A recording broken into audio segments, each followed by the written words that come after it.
हाँ, तो आज हम डिस्कस करने वाले हैं मूविंग चार्जेस एंड मैग्नेटिज्म के एमसीक्यूज। ओके, जो स्टेट बोर्ड में भी यूजफुल रहेंगे, जिसकी एग्ज़ाम बाकी है, जीएससीपी में फिजिक्स की एग्ज़ाम बाकी है, और तुम लोगों की कॉम्पिटिटिव एग्ज़ाम जेडबलई, नीट, गुजकेट सभी में यूजफुल रहेंगे। ओके, जो इम्पोर्टेंस है वही है, और ऐसे ही पूछे जाएंगे। एटलीस्ट तुमने इतने कर लिए, ये लेक्चर देख लिया तो बाकी मतलब न्यूमेरिकल की वैल्यू चेंज हो जाएगी, लेकिन यही चीजें पूछेंगे। मतलब जो पूछना है वही पूछेंगे। टॉर्क निकालना है तो टॉर्क ही निकालने को पूछेंगे।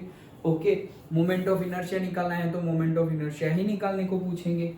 कहने का मीनिंग क्या है कि जो है वही आएगा, फॉर्मूला यही रहेंगे। इसके सारे फॉर्मूलाज भी मैंने लिख लिए हैं, तो एटलीस्ट देखो ये तुम्हें आने चाहिए। मूविंग चार्जेस एंड मैग्नेटिज्म में इतने फॉर्मूला तो एटलीस्ट कितने हैं? 14 फॉर्मूलाज तो तुम्हें आने ही चाहिए। ये 14 फॉर्मूलाज तुम्हें आ गए, मुंह जबानी है, तुरंत याद है, तो न्यूमेरिकल फटाफट होंगे। न्यूमेरिकल हो, एमसीक्यू हो। ओके, क्योंकि न्यूमेरिकल जो होते हैं उसमें तुम्हें थोड़ा सा दिमाग लगाना पड़ता है, डायरेक्ट फॉर्मूला अप्लाई नहीं होता। लेकिन जब एमसीक्यू में न्यूमेरिकल पूछा जाता है तो उसमें डायरेक्ट फॉर्मूला ही अप्लाई होता है 99.99%। ओके, तो तुम्हें फॉर्मूला याद होना चाहिए। फॉर्मूला याद होगा, फॉर्मूला में वैल्यू पुट करो, आंसर आ जाएगा। और फॉर्मूला ही याद नहीं है तो फिर कोई मीनिंग ही नहीं है। ओके, तो इजी है, डायरेक्ट फॉर्मूला में वैल्यू पुट करो, आंसर आ जाएगा। ये सारे फॉर्मूलाज हैं। ओके, जैसे जैसे एमसीक्यू में यूज होंगे वैसे वैसे हम वापस यहाँ आके मैं तुम्हें बता दूंगा कि देखो ये हमारे फॉर्मूला में वो इंक्लूडेड है। ओके, चलो ये 14 फॉर्मूलाज तो हमें आने ही चाहिए ये चैप्टर के न्यूमेरिकल और एमसीक्यू सॉल्व करने के लिए। स्टार्ट करें। ओके, चलो क्या बोल रहे हैं? पहला, a charged particle of mass m and charge q travels on a circular path of radius r that is perpendicular to the magnetic field b। मतलब कि मैग्नेटिक फील्ड b है, उसके परपेंडिकुलर एक चार्ज पार्टिकल जिसका charge q है और जिसका मास m है वो ट्रैवल कर रहा है।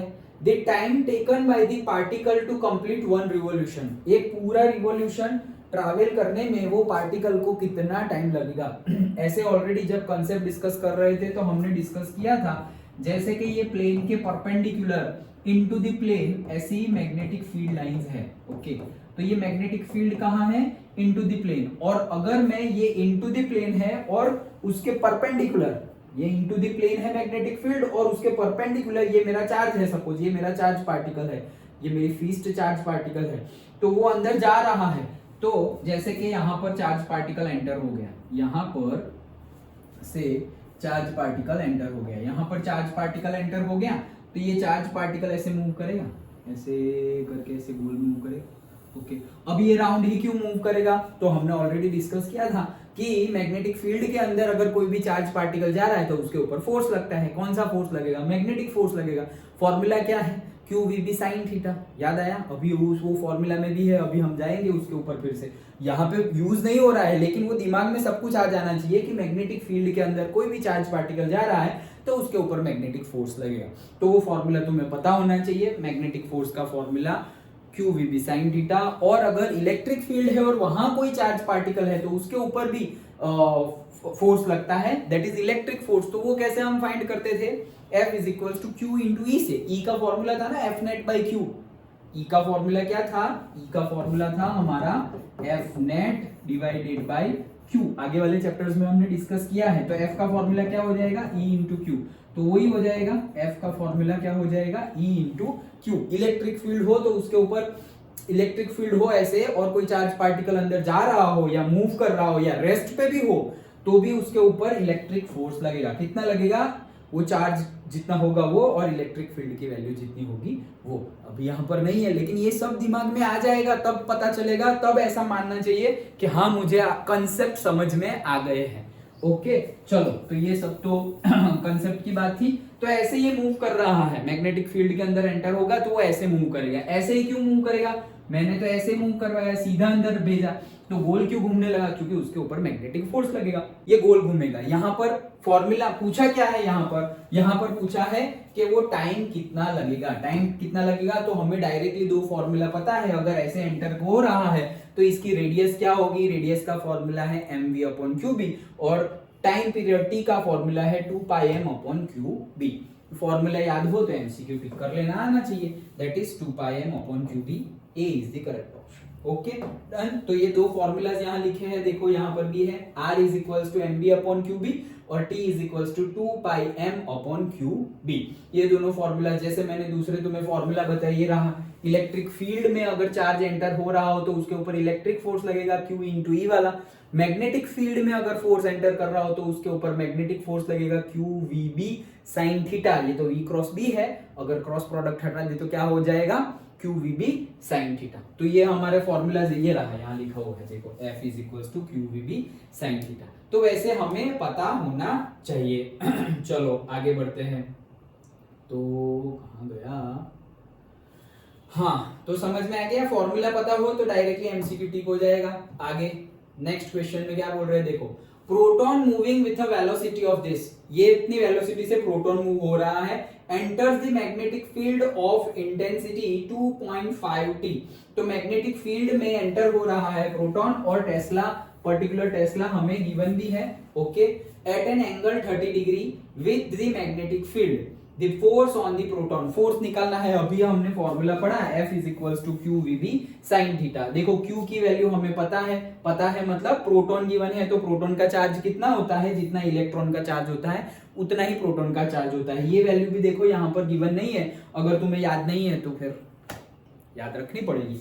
Okay, mass of the proton, charge of the proton, mass of electron, charge of electron, सारे कांस्टेंट की वैल्यू वो अब तो एग्जाम के टाइम पे और एग्जाम खत्म होने के बाद कॉम्पिटिटिव एग्जाम तुम दे रहे हो, मतलब क्या तुम्हारा पूरा फंडा क्लियर है। तब फिर कई स्टूडेंट क्या करते हैं, डायरेक्टली एमसीक्यू सॉल्व करने बैठ जाते हैं और फिर बोल रहे हैं यार नहीं हो रहा है, 10 में से 3 हो रहे हैं, 4 हो रहे हैं, 5 हो रहे हैं। तो ऐसा क्यों होता है? डायरेक्टली एमसीक्यू सॉल्व करने बैठ जाते हैं। वैसा नहीं करना है। मैंने तुम्हें क्लास में भी कई बार बताया हुआ है कि पहले फंडा क्लियर करो, पहले एनसीईआरटी के न्यूमेरिकल सॉल्व करो, कंसेप्ट सारे समझो, उसके बाद, क्योंकि हमारा माइंड थोड़ा इजीनेस, कंफर्ट की तरफ भागता है। ये डेरिवेशन करना है, डिस्क्रिप्टिव पढ़ना है, समझना है, न्यूमेरिकल गिनने हैं, और यहाँ पे तो तुक्का ही मारना है, ये कर दो, वो कर दो, फॉर्मूला में वैल्यू रख दी, ये आ गया, वो आ गया। कंपेयर टू दैट इजी लगता है ब्रेन को, इसीलिए यहाँ पर चला जाता है दिमाग। करोगे, करना ही है हमें, ये भी करना ही है, लेकिन पर्टिकुलर टाइम होता है, बैलेंस रखना पड़ेगा। तुम डायरेक्टली यहाँ आ जाओगे, सो नॉट गुड। कंसेप्ट समझो अच्छे से, सारे फॉर्मूलाज लर्न करो, सारे डेरिवेशन लर्न करो, उसके बाद तो कंसेप्ट लगाने ही है। ओके, डायरेक्टली नहीं घुस जाओ, नहीं तो फिर टफ लगेगा और फिर मार्क्स नहीं आएंगे। और सपोज चलो मार्क्स आ भी गए लेकिन बोर्ड में मार्क्स नहीं आए तो ओके, तो पहला मेन तो बोर्ड ही है। ओके, आना ही चाहिए तुम्हें। चलो, तो सारी वैल्यू गिवन है, देखो चार्ज की वैल्यू गिवन है, वेलोसिटी भी हमें गिवन है, बी मैग्नेटिक फील्ड की वैल्यू भी गिवन है 2.5 टेस्ला, और थीटा की वैल्यू भी गिवन है। अगेन sin 30 की वैल्यू तुम्हें पता होनी चाहिए। ओके, तो सारी वैल्यू अगर हमें पता है, वैल्यू पुट कर दो और डाल दो, पता ही है हमें तो सब कुछ गिवन ही है, सारी वैल्यू डाल देंगे तो आंसर आ जाएगा 5 × 10⁻⁻12 न्यूटन। तो ये आ गया हमारा फोर्स। अभी देखो, इससे पहले वाला फॉर्मूला ही था, डायरेक्ट फॉर्मूला था 2πm/qb टाइम पीरियड का, और रेडियस का फॉर्मूला mv/qb। फॉर्मूला याद हो, एक एमसीक्यू हो गया, फॉर्मूला याद हो, दूसरा एमसीक्यू भी हो गया। फॉर्मूला में वैल्यू पुट करनी है, कितना इजी। कैलकुलेशन भी देखो, 1.6 × 10⁻19, फिर ये तुम्हें गिवन है 2.5, फिर 2.5 टेस्ला गिवन है, फिर बी की वैल्यू भी गिवन है, वी की वैल्यू है 2.5 × 10⁻7, और बी की वैल्यू है 2.5 टेस्ला, sin 30 सारी वैल्यू पुट कर दी, आंसर आ गया। ओके, जनरली ऐसे डायरेक्ट क्वेश्चन पूछे, एमसीक्यू में ही न्यूमेरिकल पूछ लिया, ये तो हम बोलेंगे सर 2 मार्क में न्यूमेरिकल पूछे तो भी पूछा जा सकता है। एमसीक्यू में पूछा है, लेकिन एमसीक्यू में जो न्यूमेरिकल पूछ रहे हैं उसमें मेजरली कैलकुलेशन फटाफट हो, या फिर ऐसे तुम्हारा एग्जैक्ट आंसर आ जाए 5 × समथिंग, 10 × समथिंग, 9 × समथिंग, वैसा ही कैलकुलेशन होगा। वैसा नहीं होगा कि 3.798 into this much आंसर, ऐसा आंसर नहीं होगा। डायरेक्ट आंसर आए वैसा ही होगा। देखो सब आंसर भी देखो, 5 × समथिंग, 9 × समथिंग, 3, 6 लाइक दैट। तो calculation compare to numerical easy होगा। ओके चलो आगे बढ़ते हैं। नेक्स्ट में क्या बोल रहे हैं, an electric current passes through the long straight copper wire at a distance 5 centimetre from the straight wire, the magnetic field B, okay, the magnetic field at 20 centimeter from the straight wire would be। तो देखो simple है, इसका भी formula directly हमें याद ही है। Okay हमने discuss किया ही था थियरी के टाइम पर। क्या बोल रहे हैं, एक वायर है, वो वायर में से आई करंट पास हो रहा है और उसके आर डिस्टेंस पर हमें मैग्नेटिक फील्ड निकालनी है। ओके तो वो कितनी होगी, जो जो गिवन है पहले लिख लो। सबसे पहले तो पता होना चाहिए कि स्ट्रेट वायर का फॉर्मूला क्या है मैग्नेटिक फील्ड का, तो फॉर्मूला है μ0I/2πr। इसको घुमा फिरा के कुछ भी लिख सकते हैं। ओके जैसे मैं यहाँ 2 से मल्टीप्लाई कर लूं, यहाँ हमारा फॉर्मूला क्या है μ0I/2πr। मुझे भी यही याद है, लेकिन कई बार ऐसा होता है कि इसका थोड़ा हमें चेंज्ड वर्जन पूछा होता है। 2 से मल्टीप्लाई करें तो क्या हो जाएगा, μ0, यहाँ पर 2, यहाँ पर I और यहाँ पर हो जाएगा 4π और I, और ये μ0/4π की वैल्यू डायरेक्टली तुम्हारी हो जाती है 10⁻⁷।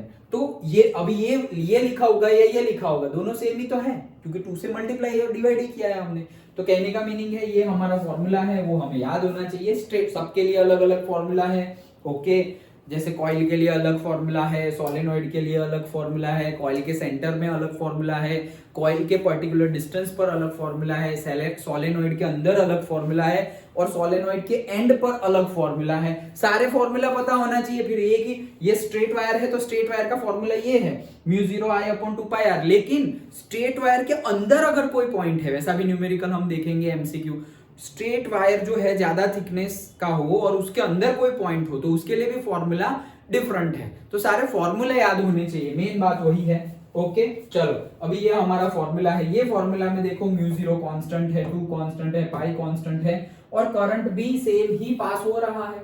ओके तो कांस्टेंट ही है तो सिर्फ R, तो B और R इनवर्सली प्रोपोर्शनल है। इनवर्सली प्रोपोर्शनल हो तो B1/B2 = R2/R1 आएगा। डायरेक्टली प्रोपोर्शनल हो तो B1/B2 = R1/R2 आएगा। हमें B2 पूछा है तो B2 की वैल्यू क्या होगी, यहाँ पर B2 की वैल्यू हो जाएगी B1R1/R2। तो B1R1/R2 वैल्यू हो जाएगी। तो सबसे पहले तो B1R1/R2 तो क्या क्या गिवन है हमें। ओके B1R1 कहाँ गया, B2 की वैल्यू B1R1/R2 तो क्या क्या गिवन है, N electric current passes through a long straight copper wire at a distance 5 centimetre from the straight wire, the magnetic field is B, the magnetic field at 20 centimeter from the straight wire would be। तो R1 हमें given है, R1 कितना है 5 centimetre और R2 भी given है 5 ही है, yes R2 भी गिवन है दैट इज 20 सेंटीमीटर। तो R1 और R2 दोनों गिवन है, दोनों की वैल्यू पुट कर दो और B की भी वैल्यू गिवन है। कहाँ गया, B की वैल्यू तो B ही है, तो B की वैल्यू B ही है तो आंसर क्या आ जाएगा B/4। समझ में आ गया। ओके ये देखो हमने क्या किया, B1/B2 R2/R1, तो B1 की वैल्यू क्या है B, B2 की वैल्यू क्या है B2, R2 की वैल्यू क्या है, R2 की वैल्यू है 20। ओके और R1 की वैल्यू है 5। सारी वैल्यू पुट कर दी, 4/1 आ गया। तो B2 क्या आ गया, ये B2 यहां जाएगा। ओके B2 यहां जाएगा और 4 इधर जाएगा तो B2 = आ गया B/4। So that is the option. था कुछ फॉर्मूला में वैल्यू पुट करनी थी, कुछ दिमाग लगाना नहीं था, जो गिवन है वो लेना है और फॉर्मूला में वैल्यू पुट करनी है।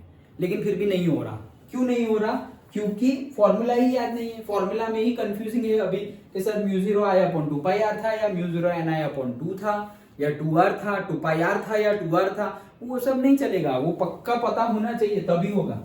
ओके चलो आगे बढ़ते हैं। Two straight long parallel conductors separated by a distance of 0.5 meter, ठीक है, carry currents of 5 ampere and 8 ampere in the same direction. तो देखो ऐसे पैरेलल स्ट्रेट वायर है। ओके ये भी फॉर्मूला हमें ऑलरेडी पता ही है, that is F = μ0I1I2/2πr। Formula याद होना चाहिए। तो μ0I1I2/2πr, तो μ0 हमें पता है, देखो 4π × 10⁻⁷। I1 की वैल्यू भी गिवन है, I2 की वैल्यू भी गिवन है, 2 पता ही है, पाई गिवन है और R that is the distance distance भी गिवन है 0.5, सभी वैल्यू गिवन है, तो आंसर आ गया 1.6 इंटू 10⁻⁻5 न्यूटन। अभी इसमें भी फॉर्मूला में डायरेक्ट वैल्यू पुट करनी है। अगेन 1.6 इंटू 10⁻⁻5 आया, तो ऐसे तो दो आंसर है। अभी कौन सा आंसर सही होगा, अट्रैक्टिव और रिपल्सिव? तो कंसेप्ट में हमने इसीलिए कंसेप्ट भी नेसेसरी है, सिर्फ फॉर्मूला से काम नहीं बन जाएगा। ओके, तो कंसेप्ट में हमने ऑलरेडी डिस्कस किया था डायरेक्शन फाइंड करके कि जो I1 है, ओके देखो ये I1 है ऊपर, तो I1 ऊपर है, तो यहाँ पर मैग्नेटिक फील्ड कैसे लगेगी, अंदर की साइड, और यहाँ है I2 ऊपर, तो यहाँ पर मैग्नेटिक फील्ड कैसी लगेगी, बाहर की साइड। ओके, इसमें से ये वायर में से यहाँ बीच में अगर कहें तो कैसे निकलेगी, बाहर की साइड।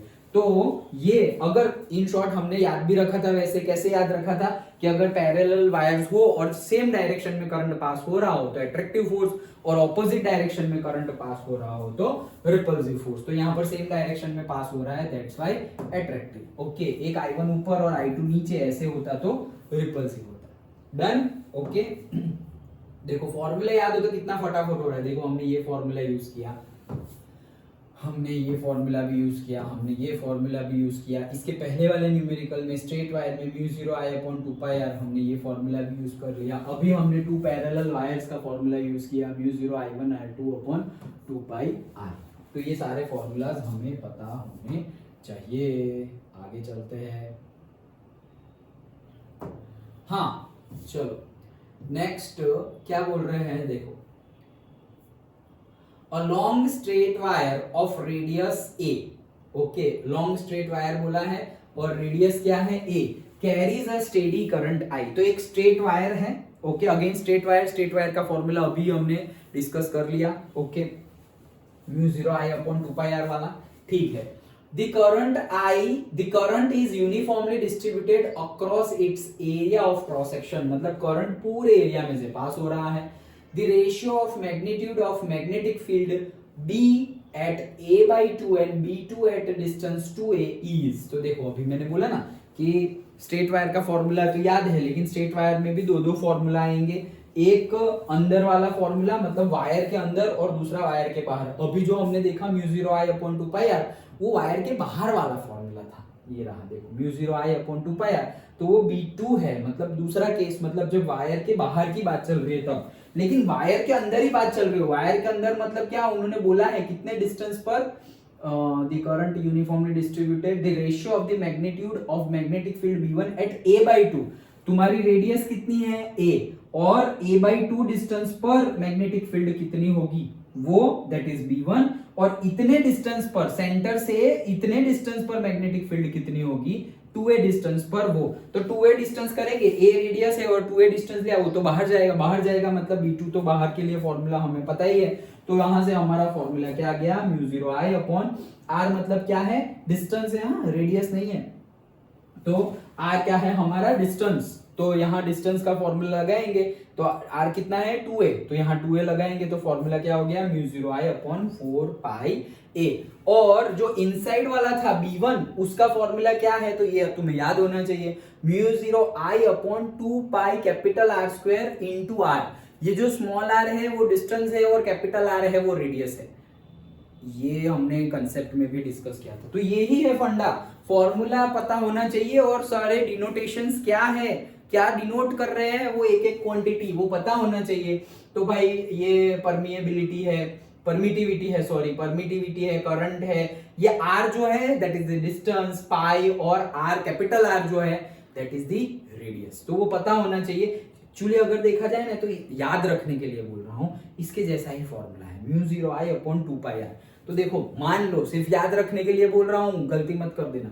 ये देखो सपोज यहाँ 2 R है और यहाँ 1 R है, 1 R कट करेंगे तो वापस ऐसा ही आएगा। देखो μ0I/2πr सिर्फ याद रखने के लिए कि उसके जैसा ही था, मतलब बाहर के लिए फॉर्मूला क्या है μ0I/2πr, तो अंदर के लिए क्या फॉर्मूला होगा उसके लिए भी वैसा ही बैठ रहा है, लेकिन कैसा है μ0I/2π R² है, R नहीं है। और वो जो R था पहले में बाहर वो डिस्टेंस था, यहाँ पर जो R है वो रेडियस है, तो वो रेडियस का स्क्वायर इनटू में ऊपर R small r that is the distance. अभी तुम उसको स्मॉल r लिखो, x लिखो, व्हाटएवर जो भी लिखना हो, लेकिन फॉर्मूला ये है। अगेन R तुम्हें R कितने पे पहुंचा है A/2 पर, तो वहां A/2 रख लो। आर रेडियस है वो कितनी है a, तो वो रख लिया, सारी वैल्यू पुट की तो तुम्हारा b1 भी आ गया। बस अभी रेशियो पूछा है तो रेशियो निकाल लो b1 by b2। तो देखो μ0i/4 है, यहाँ पर भी μ0i/4 है, तो रेशियो क्या आ गया 1, आंसर आ गया। आया समझ में? ओके चलो आगे बढ़ते हैं। देखो ये भी न्यूमेरिकल, ये भी फॉर्मूला लिखा हुआ ही है, मैंने पहले ही फॉर्मूला लिख लिए इसलिए मुझे तो पता ही है कि सारे फॉर्मूला है। ये देखो अंदर फाइंड करना हो, पहले बाहर वाला काम है, बाहर फाइंड करना हो तो μ0i/2πr जो हमने स्ट्रेट वायर के लिए लिखा हो μ0i/2πr सेम फॉर्मूला, तो ये रहा। ओके, और अंदर फाइंड करना हो तो μ0i/2πr² इंटू r, तो ये रहा फॉर्मूला। डन, चलो आगे बढ़ते हैं। आगे ये रहा। Okay, an ammeter and voltmeter are connected in a series to a battery. तो भाई ए मीटर और वोल्ट मीटर कनेक्ट कर दिया गया है सीरीज में, ओके, और बैटरी से कनेक्ट कर दिया गया है। तो देखो ये रहा मेरा ए मीटर, ये रहा हमारा वोल्ट मीटर, और बैटरी से कनेक्ट कर दिया गया है। सीरीज में कनेक्ट किया तो हमें पता है कि सीरीज में करंट सेम पास होता है दोनों में से, और पैरेलल में करंट बट जाता है, ये तो पता ही है ना। ओके चलो, so their readings are noted as A and V respectively. Ammeter का रीडिंग ए और वोल्ट मीटर का रीडिंग वी, ठीक है। If a resistor is connected in a parallel with the voltmeter, देखो voltmeter के साथ parallel में ये रेजिस्टर कनेक्ट कर दिया गया है, तो क्या होगा, और डिफरेंट डिफरेंट ऑप्शंस गिवन है। सबसे पहले ये तुम्हें पता होना चाहिए, कुछ भी कंडीशन गिवन हो, सीरीज में हो या पैरेलल में हो, कुछ भी हो, लेकिन ये बेसिक प्रॉपर्टी है। कौन सी?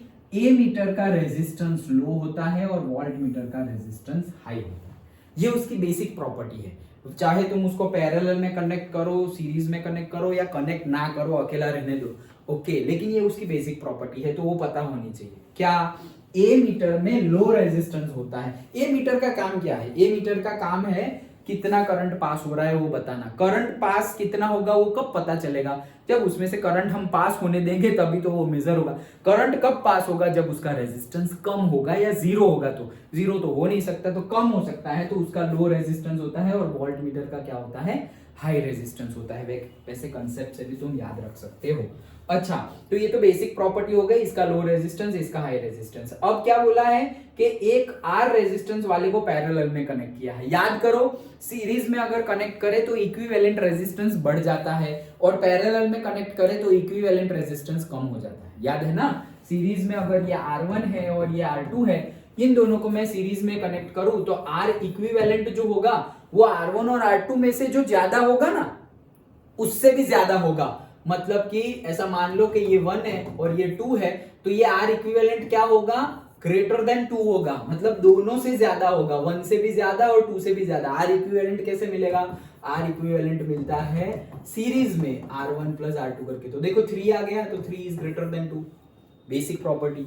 और दूसरा, अगर पैरेलल में है तो पैरेलल में हो तो भी R1 ये है और R2 ये है, तो पैरेलल में हो तो R इक्विवेलेंट क्या होता है? लेस देन होता है। वो भी किससे लेस देन होता है? दोनों में से जो छोटा है ना, उससे भी कम होता है इक्विवेलेंट रेजिस्टेंस से, R1। तो निकालो, देखो 1/R equivalent is equals to 1/R1 plus 1/R2। तो ये कितना हो जाएगा? 2 + 1 डिवाइडेड बाई 2 1/R इक्विवेलेंट। तो कितना हो जाएगा? R इक्विवेलेंट ऊपर ले आए तो कितना हो जाएगा? 2/3। 2/3 मतलब क्या? 0 पॉइंट समथिंग आएगा ना। 20/3 मतलब 0.6। ओके, तो 0.6 आया। 0.6 देखो 1 से भी कम है, तो ये तो बेसिक है। इक्विवेलेंट रेजिस्टेंस जो हो पैरेलल में, जो छोटे से छोटा होता है उससे भी कम होता है, और सीरीज में जो बड़े से बड़ा होता है उससे भी ज्यादा होता है R इक्विवेलेंट। अच्छा, ये क्यों समझाया? ये तो हमें पता ही है, 10th में आ गया था, फिर भी यहाँ यूज है इसलिए समझाया। क्या है? देखो, इन दोनों को हमने, मतलब ये रेजिस्टर को हमने पैरेलल में कनेक्ट किया। पैरेलल में कनेक्ट किया तो क्या होगा? इसका पूरा, ये सब क्लीन कर दो, अब इसका पूरा जो R इक्विवेलेंट है वो क्या हो गया? वो तो कम हो गया। R इक्विवेलेंट तो इन दोनों से कम हो गया। अगर इतने पोर्शन का रेजिस्टेंस ही कम हो गया तो ओवरऑल सर्किट का रेजिस्टेंस भी कम हो जाएगा, क्योंकि ये ए मीटर है और फिर डायरेक्टली ये पूरा कनेक्शन हमारा लगा हुआ है। तो यहां अगर कम हो गया, क्या कम हो गया? रेजिस्टेंस। अगर रेजिस्टेंस कम हो गया है तो पहले ये 20 वोल्ट की बैटरी से पहले जितना करंट जा रहा था उससे भी ज्यादा करंट जाएगा, क्योंकि यहाँ का रेजिस्टेंस क्या हो गया है, कम हो गया है। यहाँ अगर हम इसको सीरीज में कनेक्ट करते तो रेजिस्टेंस बढ़ जाता, ओवरऑल सर्किट का भी रेजिस्टेंस बढ़ जाता, और ओवरऑल सर्किट का रेजिस्टेंस बढ़ जाता तो करंट कम पास होता ओवरऑल। लेकिन यहाँ इक्विवेलेंट रेजिस्टेंस आर इक्विवेलेंट क्या हो गया है, कम हो गया है, और ओवरऑल सर्किट का रेजिस्टेंस क्या हो गया है, ये कम हो गया तो ओवरऑल सर्किट का रेजिस्टेंस भी कम हो गया, और ओवरऑल सर्किट का रेजिस्टेंस कम हो गया तो करंट क्या हो जाएगा, बढ़ जाएगा। अगर ज्यादा बढ़ा हुआ करंट यहां पर जाएगा तो ए मीटर तो ज्यादा करंट शो करेगा, ए मीटर तो क्या करेगा, ज्यादा करंट शो करेगा। तो पहले जितना करंट शो कर रहा था ए मीटर उससे भी ज्यादा करंट शो करेगा, ठीक है। और वोल्ट मीटर की बात है तो ए विल इंक्रीज, ओके। तो देखो इंक्रीज वाला केस कौन सा है, एक तो ये डी है और ये ए है, ए और डी में से आएगा क्योंकि उसमें ही ए विल इंक्रीज है, ओके, इसमें ही ए विल इंक्रीज है। अभी ए आएगा या डी आएगा तो वी में क्या होगा वो देख लो, यहाँ पर वी भी इंक्रीज हो रहा है, यहाँ पर भी डिक्रीज हो रहा है, तो वी में क्या होगा, तो वी एक्चुअली डिक्रीज होगा। क्यों डिक्रीज होगा, क्योंकि सपोज मान लो कि पहले आई जा रहा था और अब अभी आई वन जा रहा है, ये जो आई वन है वो आई से बड़ा है, ठीक है। अब ये जो I1 जाएगा वो तो बट जाने वाला है क्योंकि ये लोग तो पैरेलल में कनेक्टेड है, तो इसमें से कम करंट पास होगा। वोल्ट मीटर में से पहले जितना करंट पास हो रहा था अभी उससे भी करंट कम पास होगा। क्यों, क्योंकि यहां पर करंट लेने वाला और एक भाई साहब आ गए हैं। पहले क्या था, पूरा का पूरा करंट उसमें जितना भी पास हो रहा है, आई पास हो रहा है तो इसमें से भी आई जाएगा, इसमें से भी आई जाएगा। लेकिन अब क्या होगा, अब I1 जा रहा है तो इसमें से तो I1 जाएगा लेकिन इसमें से I1 नहीं जाएगा, वो तो यहाँ पर I2 और I3 में बट गया। I1 is equals to I2 plus I3, तो क्या होगा, I1 is equals to I2 plus I3, मतलब क्या, I3 will be less than I1। तो I3 लेस देन I1 है और actually I1 is greater than I है, I1 जो है वो तो ग्रेटर देन I है, ओके। तो I3 I1 से भी कम है, I1 से भी I3 क्या है, कम है, मतलब पहले जितना करंट पास हो रहा था उतना भी करंट पास नहीं हो रहा। क्यों, क्योंकि दूसरा करंट थोड़ा ले रहा है, कौन, नया रेजिस्टर, तो करंट उधर गया, मतलब यहाँ कम करंट, और कम करंट मतलब वोल्ट मीटर की रीडिंग डिक्रीज हो जाएगी, that's why V will decrease. Done, sure. आगे तो इसमें कोई फॉर्मूला नहीं, यहाँ पर तो सिर्फ सीरीज पैरेलल का कंसेप्ट लगेगा, ओके। आगे बढ़ते हैं, देखो क्या बोल रहे हैं। A galvanometer shows full scale deflection for the current Ig. If a shunt of resistance S1 is connected to the galvanometer, it gets converted into an ammeter of range 0 to I. मतलब एक galvanometer है, वो Ig current show कर रहा है, और अगर shunt resistance को कनेक्ट कर दिया जाए तो वो 0 to I फाइंड कर सकता है। और अगर resistance, when resistance of the shunt is made S2, it's range become 0 to 2I। तो एक केस में शंट रेजिस्टेंस जो है वो अगर लगाया जाए तो 0 to I बन जाएगा, और दूसरे केस में वो 0 to 2I तक का फाइंड कर सकता है, ओके। शंट रेजिस्टेंस को हम पैरेलल में इंट्रोड्यूस करते हैं, वो हमने चैप्टर के कंसेप्ट में जो लास्ट में आता है वहां पर डिस्कस किया था, ओके। तो बस अभी क्या पूछा क्या है, then find S1 by S2। अच्छा, शंट रेजिस्टेंस S1 और S2 का रेशियो सिंपल है। देखो शंट रेजिस्टेंस का फॉर्मूला ये हमें याद होना चाहिए, Ig Rg upon I minus Ig, ये फॉर्मूला हमने डिस्कस किया था जब कॉन्सेप्ट डिस्कस किया था तब। तो शंट रेजिस्टेंस का formula Ig Rg upon I minus Ig, Ig Rg upon I minus Rg, ये फॉर्मूला है।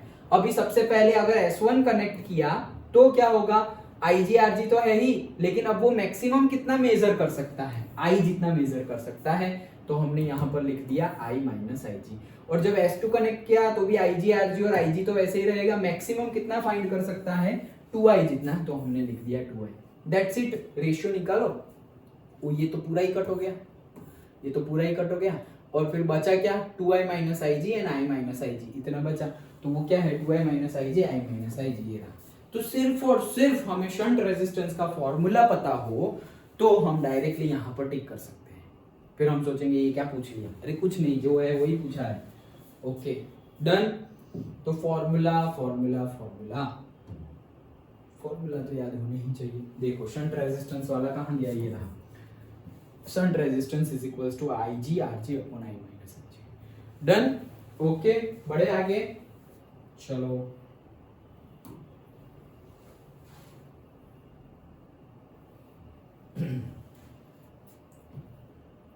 हाँ, नेक्स्ट है the coil of moving galvanometer is wound over a metal frame in order to. अच्छा देखो क्या बोला है कि मूविंग कॉइल गैल्वेनोमीटर हो, उसमें जो कॉइल है उसको हम मेटल फ्रेम के ऊपर वाउंड करते हैं। ऐसा क्यों करते हैं? तो ये तो कंसेप्चुअल क्वेश्चन है, उसके वर्किंग उसके कंस्ट्रक्शन के ऊपर क्वेश्चन है, मूविंग कॉइल गैल्वेनोमीटर के ऊपर। तो मेटल फ्रेम के ऊपर कॉइल वाउंड करने से क्या होगा, जब भी करंट पास होगा तो मेटल फ्रेम के ऊपर टॉर्क लगेगा। ओके, और अगर टॉर्क लगेगा तो वो टॉर्क क्या करेगा, मेटल फ्रेम को रोटेट करेगा। और अगर मेटल फ्रेम को रोटेट करेगा तो जो ईएमएफ इंड्यूस हो रहा है और से मैग्नेटिक फील्ड भी, करंट पास हो रहा है तो मैग्नेटिक फील्ड भी होगी। तो मैग्नेटिक फील्ड जो है उसकी वजह से मैग्नेटिक फ्लक्स जो है वो चेंज हो जाएगा, क्योंकि मैग्नेटिक फ्लक्स का फॉर्मूला क्या है, B A cos theta, phi is equals to B A cos theta. तो एरिया वेक्टर के ऊपर डिपेंडेंट है, तो तुम्हारा एरिया वेक्टर मेटल फ्रेम जो है उसके ऊपर ऐसे लपेटा हुआ है और मेटल फ्रेम चेंज हो गया, थीटा चेंज हो गया तुम्हारा, तो फ्लक्स चेंज हो जाएगा। और फ्लक्स चेंज हो जाएगा तो जो इंड्यूस्ड करंट है, ओके, इंड्यूस्ड करंट जिसको हम एडी करंट भी बोलते थे, वो प्रोड्यूस हो जाएगा। और अगर ईएमएफ इंड्यूस हो गया, एडी करंट इंड्यूस हो गया, तो लेंज लॉ के अकॉर्डिंगली एडी करंट क्या करेगा, वो रीजन का ऑपोजिशन करेगा जिसकी वजह से ये चेंज हो रहा है। तो चेंज क्या हो रहा है, मेटल फ्रेम घूम रही है। ओके, वही चेंज है, टॉर्क लगा इसलिए मेटल फ्रेम घूमी, तो वो उसका ही ऑपोज करेगा और ऑपोजिट डायरेक्शन में एडी करंट प्रोड्यूस हो जाएगा। एडी करंट प्रोड्यूस हो जाएगा ऑपोजिट डायरेक्शन में, तो वो मेटल फ्रेम के ऊपर फिर से ऑपोजिट डायरेक्शन में फोर्स लगाएगा और मेटल फ्रेम घूमना बंद कर देगी, रेस्ट पे आ जाएगी। और जैसे ही वो रेस्ट पे आ गई हमें तुरंत रीडिंग मिल जाएगा। ओके, तो अच्छी बात है ये तो उसका कंस्ट्रक्शन का पर्पस क्या है, प्रोवाइड इलेक्ट्रोमैग्नेटिक डैम्पिंग। ये जो तुरंत एडी करंट प्रोड्यूस हुआ लेंज लॉ के अकॉर्डिंगली ऑपोजिट डायरेक्शन में, और जो फ्रेम को रेस्ट कंडीशन पे ले आए, और वो रेस्ट कंडीशन पे आने की वजह से वो क्या हो रहा है, हमें तुरंत रीडिंग मिल रहा है। तो ये तो पॉजिटिव पॉइंट है। तो वो क्यों हुआ, वो इस वजह से हुआ, प्रोवाइड इलेक्ट्रोमैग्नेटिक डैम्पिंग। उसने इलेक्ट्रोमैग्नेटिक डैम्पिंग प्रोवाइड की, दैट्स व्हाई वो रेस्ट पे आ गया, और रेस्ट पे आ गया इसलिए हमने मेजर कर लिया। ओके, तो मेटल फ्रेम के ऊपर बाउंड करने का रीजन ये है, याद रखना, कंसेप्चुअल क्वेश्चन है। ओके, चलो समझ गए तो याद रह ही जाएगा। ओके, आगे बढ़ते हैं। The direction of the magnetic field produced by current carrying a small element of any shape is given by। तो भाई डायरेक्शन ऑफ मैग्नेटिक फील्ड, देखो करंट जा रहा है by a current carrying small element, मतलब ये वायर है, उसमें से करंट जा रहा है जैसे ऊपर की डायरेक्शन में, और मैग्नेटिक फील्ड की डायरेक्शन निकालनी है। तो राइट हैंड स्क्रू रूल जिसे हम बोलते थे, तो राइट हैंड स्क्रू रूल मतलब क्या था ये, अगर करंट जा रहा है स्ट्रेट वायर में से, तो हमारा जो थंब है वो करंट की डायरेक्शन में होगा, और 4 उंगलियां जिस डायरेक्शन में मुड़ेगी उस डायरेक्शन में मैग्नेटिक फील्ड की डायरेक्शन होगी। और यही rule, right hand screw rule, अगर हमें लगाना हो कॉइल के ऊपर, तो ऐसी कॉइल है, जैसे कि ऐसी कॉइल है, और ऐसी कॉइल में जिस डायरेक्शन में करंट घूम रहा हो उसमें अंगूठा कैसे लगाएंगे, तो उसमें हमें लगानी है 4 उंगलियां। ऐसे घूम रहा है तो 4 उंगलियां लगाई तो मैग्नेटिक फील्ड की डायरेक्शन बाहर, ऐसे घूम रहा है तो 4 उंगलियां ऐसे, तो मैग्नेटिक फील्ड की डायरेक्शन अंदर। ओके, ये हमने ऑलरेडी डिस्कस किया था। तो ये कौन सा है, Lenz law, Newton's law, right hand thumb rule और राइट हैंड स्क्रू रूल हम बोलते थे, and Fleming left hand rule. तो ये है राइट हैंड थंब रूल। तो राइट हैंड थंब रूल क्या, करंट की डायरेक्शन में अंगूठा रखा और 4 उंगलियों मोड़ी, 4 उंगलियां मोड़ी, तो ये कहां जा रही है, अंदर जा रही है, तो यहां से अंदर और इस साइड से बाहर, यहां से अंदर इस साइड से बाहर, ऐसी मैग्नेट, ये वायर ऐसा समझो। तो यहां पर करंट जा रहा है और ये, तो ऐसी ऐसी गोल गोल गोल गोल मैग्नेटिक फील्ड प्रोड्यूस हो जाएगी। सिंपल। तो वो राइट हैंड स्क्रू रूल और राइट हैंड थंब रूल हमने डिस्कस किया था। स्टार्टिंग, आज का लेक्चर स्टार्ट कर रहे थे तभी मैंने बताया था कि आगे आएगा ही ये, तो आ गया। ओके, चलो।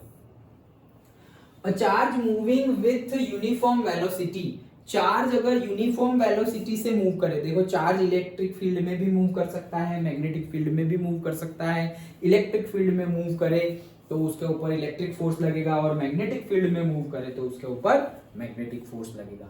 तो क्या बोल रहे हैं, charge moving with a uniform velocity produces, और डिफरेंट डिफरेंट ऑप्शन है। तो ये फंडा हमने ऑलरेडी डिस्कस किया हुआ था। फिर से एक बार, अगर चार्ज रेस्ट कंडीशन पे है, रेस्ट कंडीशन पे है तो उसकी वेलोसिटी तो कुछ होगी नहीं, रेस्ट पे है, जीरो है, तो वो सिर्फ और सिर्फ इलेक्ट्रिक फील्ड प्रोड्यूस करेगा, क्योंकि रेस्ट पे है ना।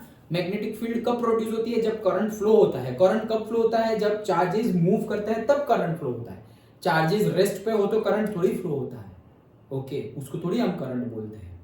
मूविंग ऑफ इलेक्ट्रॉन्स और moving of charges is known as electric current. तो चार्ज रेस्ट पे है तो इलेक्ट्रिक फील्ड तो जनरेट होगी, पहला ही चैप्टर हमने डिस्कस किया था पॉजिटिव चार्ज, तो इलेक्ट्रिक फील्ड लाइंस हमने बनाई थी बाहर की तरफ जाती हुई, और अगर नेगेटिव चार्ज है, इलेक्ट्रॉन है, तो इलेक्ट्रिक फील्ड लाइंस अंदर की तरफ आती हुई, याद है। तो पॉजिटिव रेस्ट पे होगा तो सिर्फ इलेक्ट्रिक फील्ड बनेगी, पॉजिटिव चार्ज ही है और कांस्टेंट वेलोसिटी से आगे बढ़ रहा है तो इलेक्ट्रिक फील्ड भी होगी as well as magnetic field भी होगी। और अगर पॉजिटिव चार्ज है लेकिन जो ये स्पीड है वो कांस्टेंट नहीं है तो इलेक्ट्रिक फील्ड तो होगी, लेकिन ये जो मैग्नेटिक फील्ड है वो वेरिएबल होगी, और एज वेल एज वो इलेक्ट्रोमैग्नेटिक वेव भी प्रोड्यूस करेगा।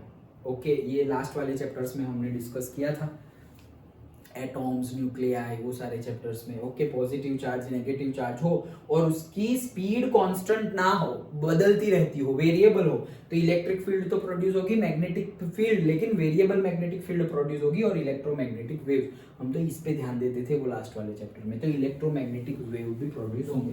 तो ये फंडा हमने डिस्कस किया था। उसी के बेस पर क्या बोला है, charge moving with uniform velocity, मतलब ये, तो ये दोनों प्रोड्यूस होगी। तो ओनली एन इलेक्ट्रिक फील्ड नहीं, मैग्नेटिक फील्ड भी आएगी। ओनली मैग्नेटिक फील्ड नहीं, इलेक्ट्रिक फील्ड तो आएगी ही।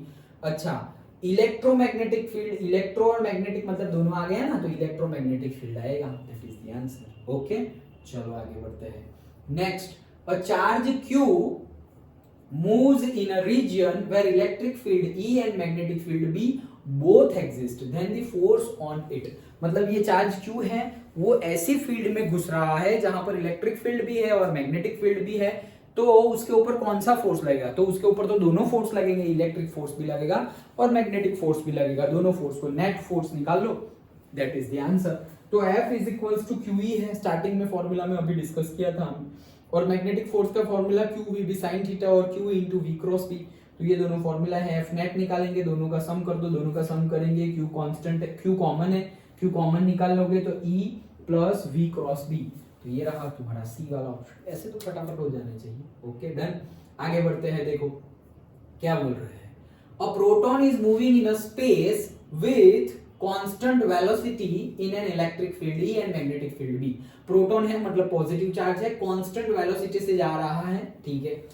The angle between the electric field and magnetic field should be, तो भाई इलेक्ट्रिक फील्ड और मैग्नेटिक फील्ड के बीच का एंगल क्या होगा, तो उन्होंने पहले से बोला है कि वो कांस्टेंट वेलोसिटी से स्पेस में मूव कर रहा है, विथ कांस्टेंट वेलोसिटी, जैसे कि ये पॉजिटिव चार्ज है, ओके, तो ये कांस्टेंट वेलोसिटी से स्पेस में मूव कर रहा है, और ये जो है, ये जहां मूव कर रहा है वहां पर इलेक्ट्रिक फील्ड भी है और मैग्नेटिक फील्ड भी है, बोला ही है electric field and magnetic field.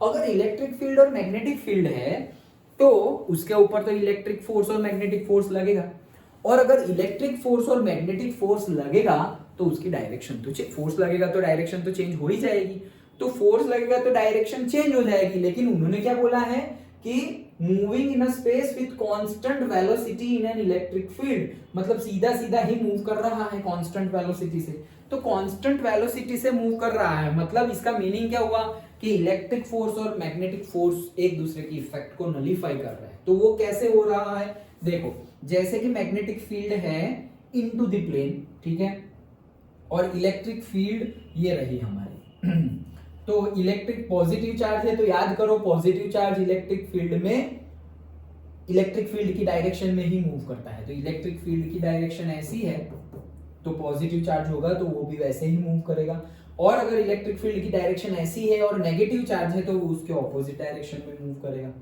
Theory. Okay चलो, तो ये पॉजिटिव चार्ज है, इलेक्ट्रिक फील्ड है और magnetic field into the plane है, तो ऐसे मूव कर रहा है। अगर ऐसे मूव कर रहा है with a constant velocity v, अगर कांस्टेंट वेलोसिटी v से मूव कर रहा है, इसके ऊपर इलेक्ट्रिक फोर्स लगेगा, that is q into e, हमें पता ही है। ओके नाउ v वेलोसिटी से आगे बढ़ रहा है, लेकिन उस फोर्स कितना लगेगा उसके ऊपर, तो q इंटू ई जितना लगेगा। ठीक है, तो फोर्स कौन सी डायरेक्शन में है, सपोज हमने इलेक्ट्रिक फील्ड की डायरेक्शन कौन सी ले ली, ये तो मैं तुम्हें समझा रहा था। इलेक्ट्रिक फील्ड की डायरेक्शन कितनी ले ली हमने, ऐसी ले ली, ऐसी इलेक्ट्रिक फील्ड ऐसी नीचे की डायरेक्शन में ले ली। तो अगर नीचे की डायरेक्शन में इलेक्ट्रिक फील्ड ली, जैसे मैंने यहां पर बताया कि इलेक्ट्रिक फील्ड इस डायरेक्शन में है, तो फोर्स लगेगा वो भी उसी डायरेक्शन में लगेगा। और अगर इलेक्ट्रिक फील्ड इस डायरेक्शन में है और नेगेटिव चार्ज है, तो फोर्स ऑपोजिट डायरेक्शन में लगेगा। वही समझे ना, तो उसी को लिया हुआ है कि अगर पॉजिटिव चार्ज है तो इलेक्ट्रिक फील्ड ऐसी डायरेक्शन में है, नीचे की डायरेक्शन में, तो force due to electric field भी नीचे की डायरेक्शन में लगेगा। अगर नेगेटिव चार्ज है तो force due to electric field वो लगेगा अपर डायरेक्शन। डन, वही फंडा है जो मैंने तुम्हें अभी समझाया वो। तो अगर नीचे जा रहा है तो इलेक्ट्रिक फोर्स नीचे लगेगा q इंटू ई जितना। अभी ये तो सीधे मूव कर रहा है v वेलोसिटी से और फोर्स तो नीचे लग रहा है, तो ये तो नीचे बैंड हो जाना चाहिए, लेकिन नहीं हो रहा है। ऊपर की तरफ भी फोर्स लग रहा होगा तभी तो वो नीचे नहीं जा रहा है, नहीं तो ऐसे जा रहा होता और फिर ऐसे गोल गोल नहीं घूम जाता नीचे की डायरेक्शन में। और अगर सिर्फ ऊपर की डायरेक्शन में फोर्स लगता तो ऐसे ऊपर की तरफ गोल घूम जाता, लेकिन ये तो ना नीचे गोल घूम रहा है ना ही ऊपर गोल घूम रहा है, सीधा जा रहा है। मतलब नीचे जितना फोर्स लग रहा है उसको बैलेंस करने के लिए ऊपर भी फोर्स लग रहा है। तो नीचे कौन सा फोर्स लग रहा है, इलेक्ट्रिक फोर्स, तो मैग्नेटिक फोर्स ऊपर लगेगा। अभी मैग्नेटिक फोर्स ऊपर लगेगा, देखो मैग्नेटिक फोर्स कैसे लगेगा ऊपर, तो मैग्नेटिक फोर्स ऊपर कैसे लगेगा, तुम्हारा मैग्नेटिक फील्ड कौन सी डायरेक्शन में है, तो मैग्नेटिक फील्ड तुम्हारी कौन सी डायरेक्शन में है, अंदर की डायरेक्शन में, और वेलोसिटी कैसी है, ऐसी। तो अगेन v क्रॉस b करेंगे तो v टू b जाना है, राइट हैंड स्क्रू रूल लगाएंगे। वेलोसिटी कौन सी डायरेक्शन में है, इस डायरेक्शन में, तो उस डायरेक्शन में हमने कर दिया। अब b कौन सी डायरेक्शन में है, इनटू द प्लेन, तो v cross b into the plane लगाया, तो फोर्स कहाँ आया, ऊपर की डायरेक्शन में, तो फोर्स आ गया तुम्हारा ऊपर। तो एक नीचे और एक ऊपर, बैलेंस हो गया, इसलिए वो सीधा जा रहा है। अब हमें पूछा क्या है, the angle between the electric field and the magnetic field. तो इलेक्ट्रिक फील्ड कहाँ है, तो मैग्नेटिक फील्ड कहाँ है, अनटू द प्लेन। और इलेक्ट्रिक फील्ड कहाँ है, इलेक्ट्रिक फील्ड की डायरेक्शन तो हमने ली है, दोनों डायरेक्शन हमने ही ली है। ये तो फोर्स की डायरेक्शन है, ये जो Fe है वो force due to electric field, वो कौन सी डायरेक्शन में लगेगा, थियरी से फिक्स है वो, जिस डायरेक्शन में इलेक्ट्रिक फील्ड हो उसी डायरेक्शन में force due to electric field लगेगा। ये हमने इलेक्ट्रिक फील्ड की डायरेक्शन हमने एज्यूम की है, और मैग्नेटिक फील्ड की डायरेक्शन इनटू द प्लेन भी हमने एज्यूम की है। ओके, लेकिन ऐसा ही क्यों एज्यूम किया, उल्टा भी एज्यूम कर सकते थे, मतलब इलेक्ट्रिक फील्ड ऐसे ही एज्यूम की। अगर हम इलेक्ट्रिक फील्ड ऐसे एज्यूम करते तो कैसे भी एज्यूम करो यार 90 डिग्री ही बनेगा। देखो इनटू द प्लेन है, इलेक्ट्रिक फील्ड ऐसे लिया, कितना एंगल बना 90, इनटू द प्लेन लिया, इलेक्ट्रिक फील्ड है, अच्छा चलो इनटू द प्लेन या आउट ऑफ द प्लेन तो भी 90। अभी इलेक्ट्रिक फील्ड की डायरेक्शन ऐसी ले ली, या मैग्नेटिक फील्ड की डायरेक्शन ऐसी ले ली, ऐसी ले ली। मैग्नेटिक फील्ड की डायरेक्शन ऊपर ले लो, इलेक्ट्रिक फील्ड, ये भी 90 बना। नीचे ले लो मैग्नेटिक फील्ड, तो भी 90 बना। ओके, आगे पीछे ऊपर नीचे सब जगह 90 बना, तो 90 डिग्री ही बनेगा। डी ऑप्शन है 90 डिग्री। ओके, तभी तो वो बैलेंस है, अदरवाइज बैलेंस नहीं होता है। ऐसा नहीं है हमेशा 90 आएगा, ये बैलेंस है, गोल गोल नहीं घूम रहा है। डन, ओके चलो, सो डायरेक्टली 90 डिग्री आगे बढ़ते हैं। अ प्रोटॉन इज मूविंग, ये तो अभी हमने डिस्कस किया वही है। A circular coil of radius r and current I. The magnetic field at its center B. देखो कॉइल है और magnetic field at its centre पूछा है B. At what distance from the center on the axis of the coil the magnetic field will be B/8. तो देखो क्या बोला है, ये हमारी कॉइल है जिसका रेडियस r है, सेंटर पर मैग्नेटिक फील्ड गिवन है B, n कॉइल है उसका, circular coil of radius R, current I. Okay, at what distance, तो ये कितने डिस्टेंस पर x मान लेते हैं, x ढूंढना है हमें, कितने डिस्टेंस पर मैग्नेटिक फील्ड, सेंटर पर जितनी मैग्नेटिक फील्ड है B उसका 8 पार्ट हो जाएगी, मतलब b/8 हो जाएगी। ओके, तो कुछ भी नहीं, फॉर्मूला में वैल्यू पुट करनी है। कॉइल है, उसका सेंटर के लिए फॉर्मूला अलग है और उसका पर्टिकुलर डिस्टेंस पर फॉर्मूला अलग है। पहले तो तुम्हें फॉर्मूला याद होना चाहिए। तो कॉइल में सेंटर के लिए फॉर्मूला क्या है, μ0ni/2r। ओके, ये हमारा ये याद होना चाहिए। स्ट्रेट वायर का फॉर्मूला क्या था, μ0I/2πr।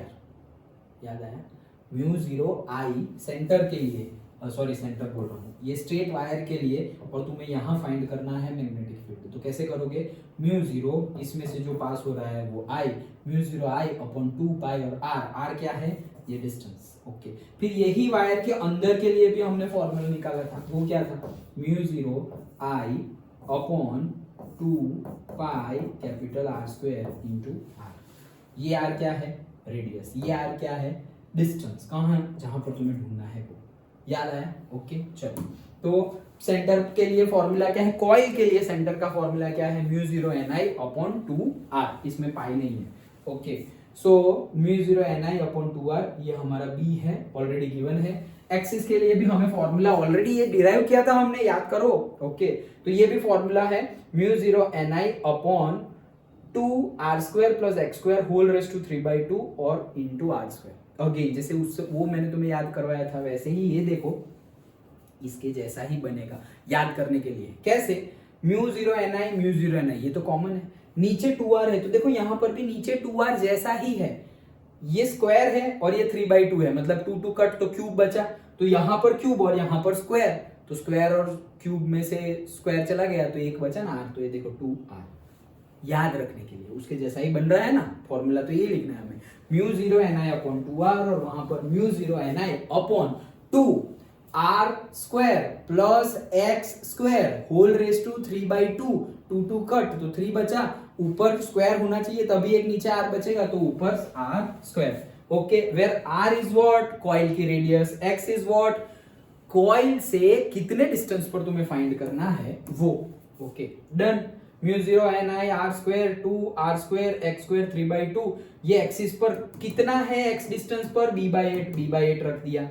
That's it, equation 1 and 2, equation 1 और 2 को डिवाइड कर दो तो तुम्हें ये डायरेक्टली मिल, r², x² सब कुछ पता ही है तुम्हें, सारी वैल्यू पुट कर दो तो क्या आ गया, x² is equal to this, तो x की वैल्यू मिल जाएगी √3r। तो x की वैल्यू मिल गई √3r, मतलब कि हमें r पता हो, r तो गिवन है r के फॉर्म में ही, लेकिन r पता हो तो हमें मिल जाएगा ऑप्शन हमारा ये राशि √3r। ओके, वो तुम स्मॉल r लो या कैपिटल R लो, लेकिन that r is the radius. Okay, done. Formula से है एमसीक्यू, ज्यादा कुछ नहीं, फॉर्मूला में ही वैल्यू पुट की है। देखो कौन सा फॉर्मूला यूज किया हमने, ये भी हमने यूज कर लिया। फिर कॉइल के लिए देखो अभी जो फॉर्मूला यूज किया हो, सेंटर पर μ0ni/2r और एक्सिस पर μ0ni तो है ही, 2r² plus x² whole raise to 3/2 और r²। डन। ओके, तो ये भी हमने यूज कर लिया। चलो आगे बढ़ते हैं। हाँ, डन। ओके, आगे देखो, when a charge particle moves perpendicular to a magnetic field, कोई भी चार्ज पार्टिकल मैग्नेटिक फील्ड के परपेंडिकुलर अगर मूव कर रहा है तो, अब सबसे पहला न्यूमेरिकल भी यही था, टाइम पीरियड वाला। ओके, तो वो टाइम पीरियड वाला न्यूमेरिकल और रेडियस भी क्या होती है, mv/qb, और टाइम पीरियड होता है 2πm/qb। यहां पर पूछा क्या है, then speed of the particle is change, v change हो जाएगा, speed of the particle remains unchange, speed change नहीं होगी, direction of the particle remains unchange, direction unchange, direction तो कैसे अनचेंज होगी, हमने देखा था कि पहला ही न्यूमेरिकल आज का, मैग्नेटिक फील्ड अंदर घुस रहा है तो डायरेक्टली उस मैग्नेटिक फील्ड के अंदर घुसेगा तो मैग्नेटिक फोर्स लगेगा और मैग्नेटिक फील्ड उसकी डायरेक्शन चेंज कर देगी, सीधा जा रहा था और फिर गोल गोल घूमने लगेगा, तो डायरेक्शन तो चेंज हो रही है। लेकिन यहाँ पे क्या पूछा है, when a charged particle moves perpendicular to the magnetic field then the direction of the particle remain unchanged, unchanged नहीं चेंज होगी, तो ये तो गलत हो गया। और speed of the particle is change, speed change नहीं होगी, वो तो अनचेंज रहेगी, तो speed of the particle remain unchange, yes B is the correct option. Okay, ये रहा 2π/qb mv/qb, ये हमने स्टार्टिंग में ही डिस्कस किया था, पहला ही न्यूमेरिकल एमसीक्यू। याद आ गया ना? ओके, हमने ऑलरेडी डिस्कस किया हुआ है तो ज्यादा टाइम नहीं दे रहे, चलो आगे बढ़ते हैं तो ज्यादा से ज्यादा डिस्कस कर पाए। हाँ, आगे क्या बोला है? A charged particle is released from rest in a region of steady and a uniform electric and magnetic field. Uniform electric और मैग्नेटिक फील्ड है और रेस्ट पे था वो, ओके, और फिर उसको छोड़ दिया गया, रेस्ट पे था और छोड़ दिया गया है। Which are parallel to each other. Electric field और magnetic field parallel to each other है, जैसे कि ये इलेक्ट्रिक फील्ड और ये magnetic field parallel to each other. The particle move in circle, particle गोल गोल घूमेगा, हेलिक्स में घूमेगा, साइक्लॉइड के फॉर्म में घूमेगा और स्ट्रेट लाइन। तो क्या आएगा? देखो, सबसे पहले पॉजिटिव चार्ज मान लेते हैं, हमें नहीं बोला सिर्फ चार्ज पार्टिकल बोला है, हम मान लेते हैं कि पॉजिटिव चार्ज है। अगर पॉजिटिव चार्ज हो तो इलेक्ट्रिक फील्ड के वजह से उसके ऊपर इलेक्ट्रिक फोर्स लगेगा, क्योंकि रेस्ट पे था और फिर छोड़ दिया, रेस्ट पे था और ये फील्ड में छोड़ दिया हमने, ओके, तो उसके ऊपर इलेक्ट्रिक फोर्स लगेगा। हमने अभी ही डिस्कस किया था 2 न्यूमेरिकल पहले, क्या अगर पॉजिटिव चार्ज हो तो उसके ऊपर इलेक्ट्रिक फील्ड की डायरेक्शन में ही फोर्स लगेगा, और अगर नेगेटिव चार्ज हो तो उसके ऊपर इलेक्ट्रिक फील्ड की ऑपोजिट डायरेक्शन में फोर्स लगेगा। तो पॉजिटिव चार्ज हमने लिया हुआ है तो इलेक्ट्रिक फील्ड की डायरेक्शन पॉजिटिव एक्स है, तो उसके ऊपर ऐसे फोर्स लगेगा, और ऐसे फोर्स लगेगा तो वो भी वेलोसिटी से पॉजिटिव एक्स डायरेक्शन में जाएगा। अच्छा, अगर पॉजिटिव एक्स डायरेक्शन में v वेलोसिटी से अगर वो मूव हो रहा है तो उसके ऊपर तो मैग्नेटिक फोर्स भी लगेगा। तो मैग्नेटिक फोर्स का formula q will be sin theta, where theta is what? Theta is the angle between the velocity and the magnetic field. Velocity जिस डायरेक्शन में है, इस डायरेक्शन में ही है ना, मूव कर रहा है, तो वेलोसिटी और मैग्नेटिक फील्ड का एंगल क्या हो गया? 0। साइन 0 की वैल्यू क्या होती है? 0। मतलब मैग्नेटिक फोर्स लगेगा ही नहीं, क्योंकि ये दोनों पैरेलल है और मैग्नेटिक फोर्स लग ही नहीं रहा है, और इलेक्ट्रिक फोर्स की वजह से तो वो आगे मूव हो रहा है, दैट्स इट। तो स्ट्रेट लाइन में मूव हो रहा है, स्ट्रेट लाइन में ही मूव होता रहेगा, तो that is the straight line. ऐसा समझिए, ओके। कोई भी डाउट हो तो फिर कमेंट करना या फोन करके पूछ लेना, ओके। चलो नेक्स्ट क्या बोला है? If current I ampere flows in a long straight thin walled tube, thin walled tube है, थिन वॉल्ड ट्यूब, फिर से, if a current I ampere flows in a long straight thin walled tube. भाई tube मतलब क्या? अंदर से होलो, tube मतलब क्या? अंदर कुछ नहीं है, okay. Then magnetic induction at any point inside the tube. Magnetic induction मतलब मैग्नेटिक फील्ड कितनी होगी वो। तो भाई करंट अगर थिन ट्यूब में से पास हो रहा है तो मैग्नेटिक इंडक्शन मतलब मैग्नेटिक फील्ड ही पूछी है, तो मैग्नेटिक फील्ड अंदर तो क्या हो जाएगी? 0। सरफेस के ऊपर मैग्नेटिक फील्ड होगी, बाहर मैग्नेटिक फील्ड होगी, लेकिन अंदर 0 होगी। अंदर तो कुछ है ही नहीं, होल ट्यूब बोला है ना, ट्यूब, ट्यूब मतलब अंदर होलो है। जैसे स्टार्टिंग वाले चैप्टर्स में हम डिस्कस कर रहे थे कि एक सॉलिड स्फीयर है, ओके, तो स्फीयर को चार्ज कर दिया हमने, तो सारा का सारा चार्ज क्या रहेगा? ऊपर, उसकी सरफेस के ऊपर। तो हम बोलेंगे कि भाई अंदर इलेक्ट्रिक फील्ड कितनी है? तो 0। याद आया ना? ओके, स्टार्टिंग वाले चैप्टर्स फर्स्ट सेकंड। तो वैसे ही यहाँ पर मैग्नेटिक फील्ड अंदर कितनी हो जाएगी? 0। तो द आंसर इज 0, ओके। एक चीज अभी मुझे याद आई, क्या? अगर यहाँ पे हमने पॉजिटिव चार्ज लिया, हमने लिया था, अगर नेगेटिव लेते तो भी वही आंसर आता। नेगेटिव लेते तो इलेक्ट्रिक फील्ड की डायरेक्शन क्या आती? इलेक्ट्रिक फील्ड की डायरेक्शन तो ये ली है। फोर्स की डायरेक्शन क्या आती? इलेक्ट्रिक फील्ड के ऑपोजिट। तो हमारा फोर्स लगता है ऐसे। फोर्स अगर ऐसे लगता नेगेटिव एक्स में तो हमारा चार्ज भी उस डायरेक्शन में मूव होता। चार्ज उस डायरेक्शन में मूव हो रहा है और ये पैरेलली ऐसे लिया हुआ है हमने मैग्नेटिक फील्ड की डायरेक्शन, तो वेलोसिटी और बी के बीच में कितना एंगल हो जाता है? 180। तो साइन 180 भी 0 ही होता है यार, तो वो भी वही आंसर आता है, ओके। चलो आगे, फिर next, magnetic field due to a long straight conductor L carrying current I at a point distance. ये तो हमने स्टार्टिंग में ही डिस्कस कर लिया था, μ0I/2πr फॉर्मूला B, ओके। तो उसका फॉर्मूला μ0I/2πr, वो तो ऑप्शन में है ही नहीं, 2πr तो ऑप्शन में है ही नहीं। तो क्या करेंगे? देखो, इसीलिए क्या करेंगे, इसको कन्वर्ट करो, 4π है ना, तो इसको 2 से मल्टीप्लाई और डिवाइड कर दो, μ0 2I ये 2 का 4π हो जाएगा, और r 2 से मल्टीप्लाई और 2 से डिवाइड किया तो a is the μ0I/4π। Generally ऐसे फॉर्म में भी फॉर्मूला लिखते हैं, क्यों? क्योंकि इसका तुम डायरेक्टली लिख सकते हो। ओके, v0/4 की वैल्यू तुम डायरेक्टली लिख सकते हो, हमें पता ही है। ओके 10⁻⁷ इसीलिए वो फॉर्मूला भी यूज करते हैं, अदरवाइज लाइक दिस। ओके, एक ही फॉर्मूला याद रखोगे तो भी अगर मुझे ये याद ही नहीं है कोई बात नहीं, मेन तो याद है ना, ये याद है ना, काम हो गया। μ0i/2πr इतना याद है, दैट्स इट, बहुत है। अभी ये फॉर्म में लाना है तो 2 से मल्टीप्लाई, 2 से डिवाइड, ये हो गया, ये 2 को इधर लिखा तो μ0i/2i हो गया, और ये 2 2 4 हो गया, आ गया आंसर। ये r is not the radius, r is the distance, याद है ना, स्ट्रेट वायर है, ये तो स्ट्रेट वायर है। तुम r लो, स्मॉल r लो, कैपिटल R लो, d लो, x लो, सब कुछ सेम ही है। कितने डिस्टेंस पर मैग्नेटिक फील्ड फाइंड कर रहे हो वो है ये, it's not about radius. Okay, दिमाग खुला रखना। ओके, आंख बंद करके रट्टा मत मारना सब। हाँ चलो आगे। At what distance of a point from a long straight wire carrying current of 12 ampere will the magnetic field be equal to, same formula लगेगा। देखो लॉन्ग स्ट्रेट वायर ही आया तो सेम फॉर्मूला लगेगा, μ0i/2πr, μ0i/2πr लग गया वही formula. Okay, ये रहा μ0i/2πr। b की वैल्यू तुम्हें गिवन है, μ0/4π अभी हमने बोला कि ऐसे लिखेंगे तो डायरेक्ट वैल्यू हमें पता है 10⁻⁷।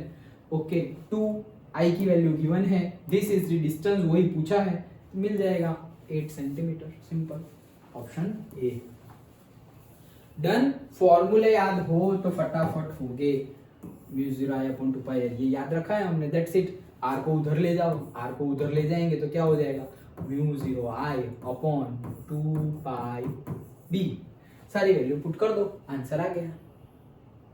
ओके, तो फिर सर यही याद नहीं आया, μ0/4π 10⁻⁷, याद रखना पड़ेगा। कांस्टेंट्स की वैल्यू जो भी हमने याद रखी है वो याद रखनी पड़ेगी। चलो आगे। टू थिन लॉन्ग पैरेलल, बड़ा क्यों हो गया, two thin long parallel wire separated by a distance d carry a current of I ampere in the same direction, they will, ये तो हमने कर लिया था, फोर्स का फॉर्मूला μ0i1i2/2πr। तो क्या पूछा क्या है, they will attract each other with a force of this, repel each other with a force of this, force of this. पहले तो फोर्स तो फाइंड कर लो, तो μ0i1/i2/2πr, अभी दोनों की वैल्यू क्या है, I एम्पियर ही है, तो μ0i2 और ये डिस्टेंस है r। ओके, तो वो डिस्टेंस d गिवन है, तो μ0i2/2πd, μ0i2/2πd, μ0i2/2πd, μ0i2/, ये नहीं आएगा। ये पहले दो ऑप्शन में से एक चेक करना है, और हमने अभी एक न्यूमेरिकल डिस्कस किया था, दोनों करंट में सेम डायरेक्शन में, दोनों वायर में सेम डायरेक्शन में करंट फ्लो हो रहा हो तो अट्रैक्शन, और ऑपोजिट हो रहा हो तो रिपल्शन। ओके, तो यहाँ पर क्या हो रहा है, सेम डायरेक्शन में हो रहा है तो अट्रैक्शन, ऑप्शन ए आएगा।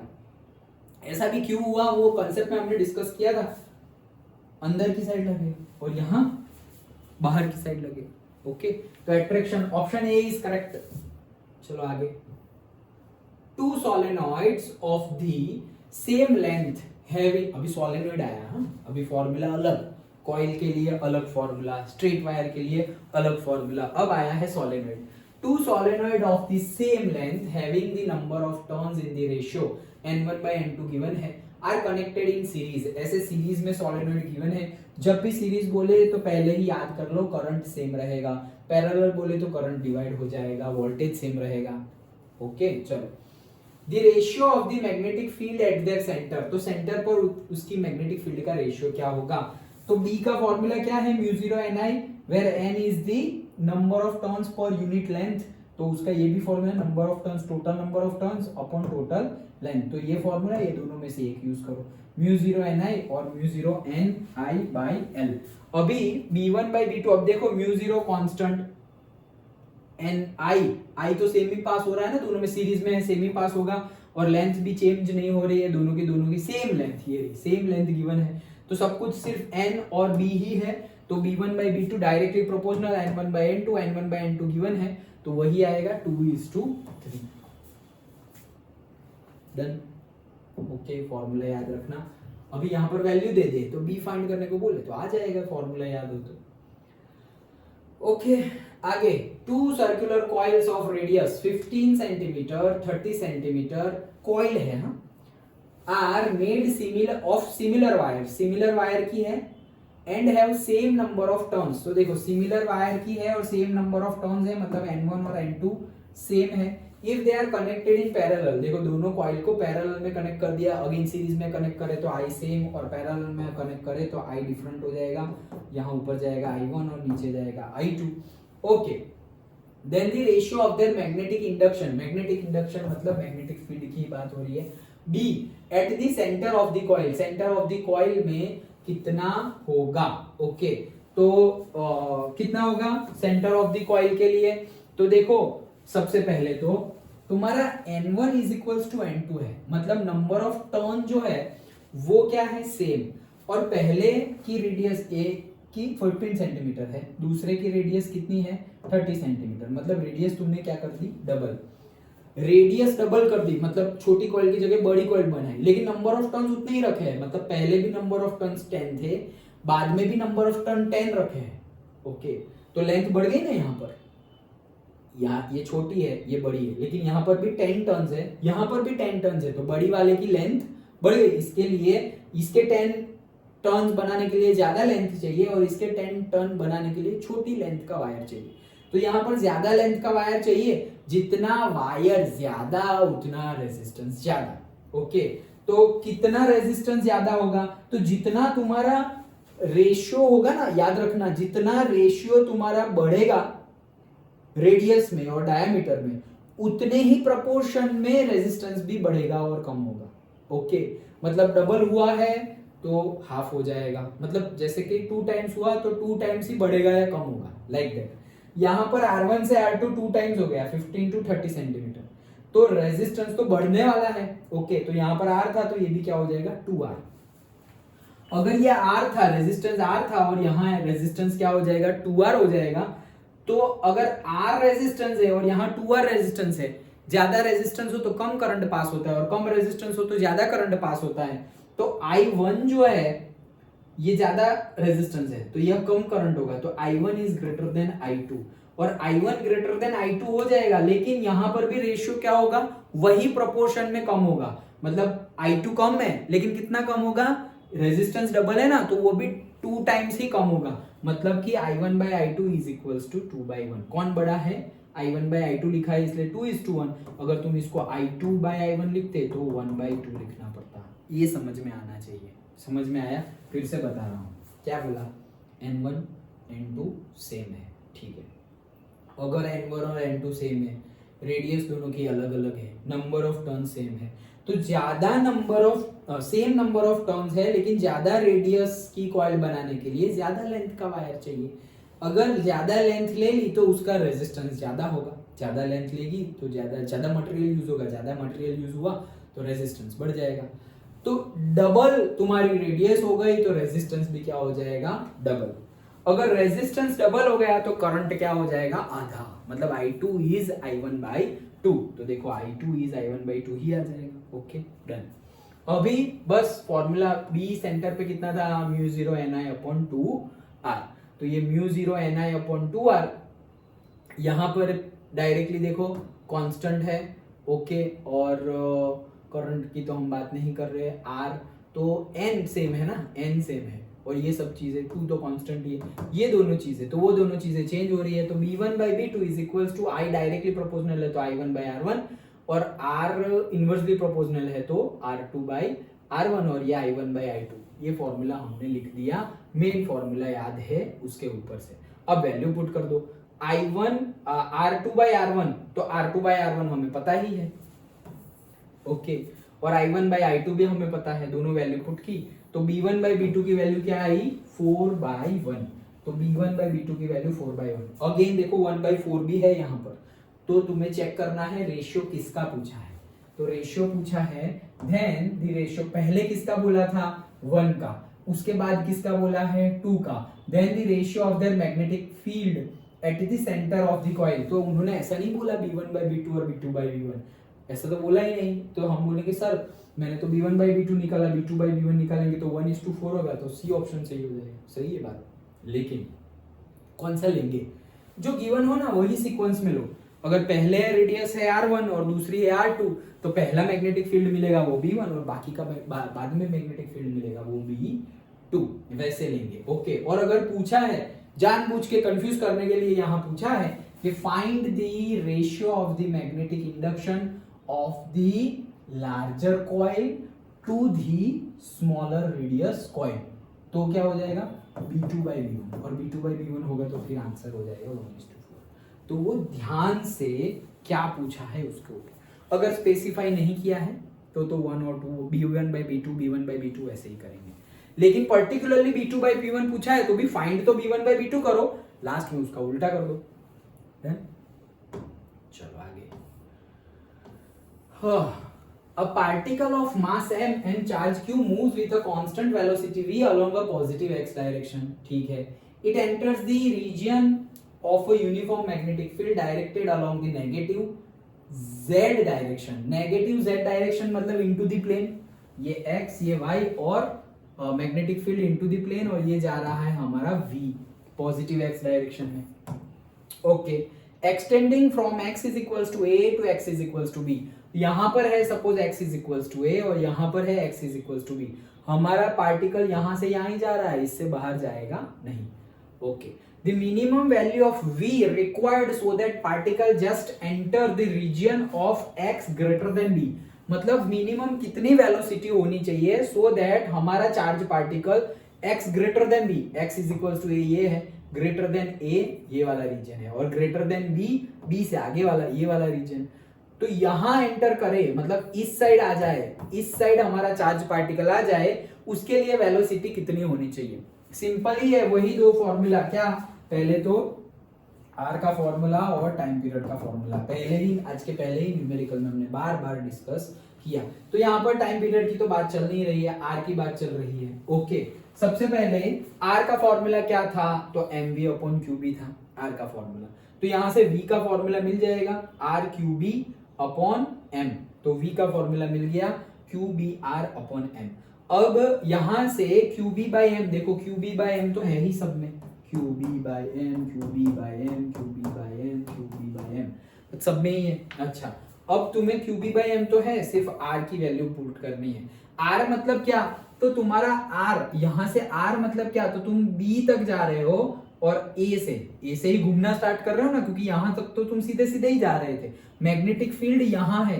ओके, ध्यान से, मैग्नेटिक फील्ड सिर्फ इतने रीजन में है, कितने रीजन में, इतने रीजन में ही मैग्नेटिक फील्ड है। देखो पढ़ता हूं, uniform magnetic field B directed along the negative z direction extending from x is equals to a to x is equals to b।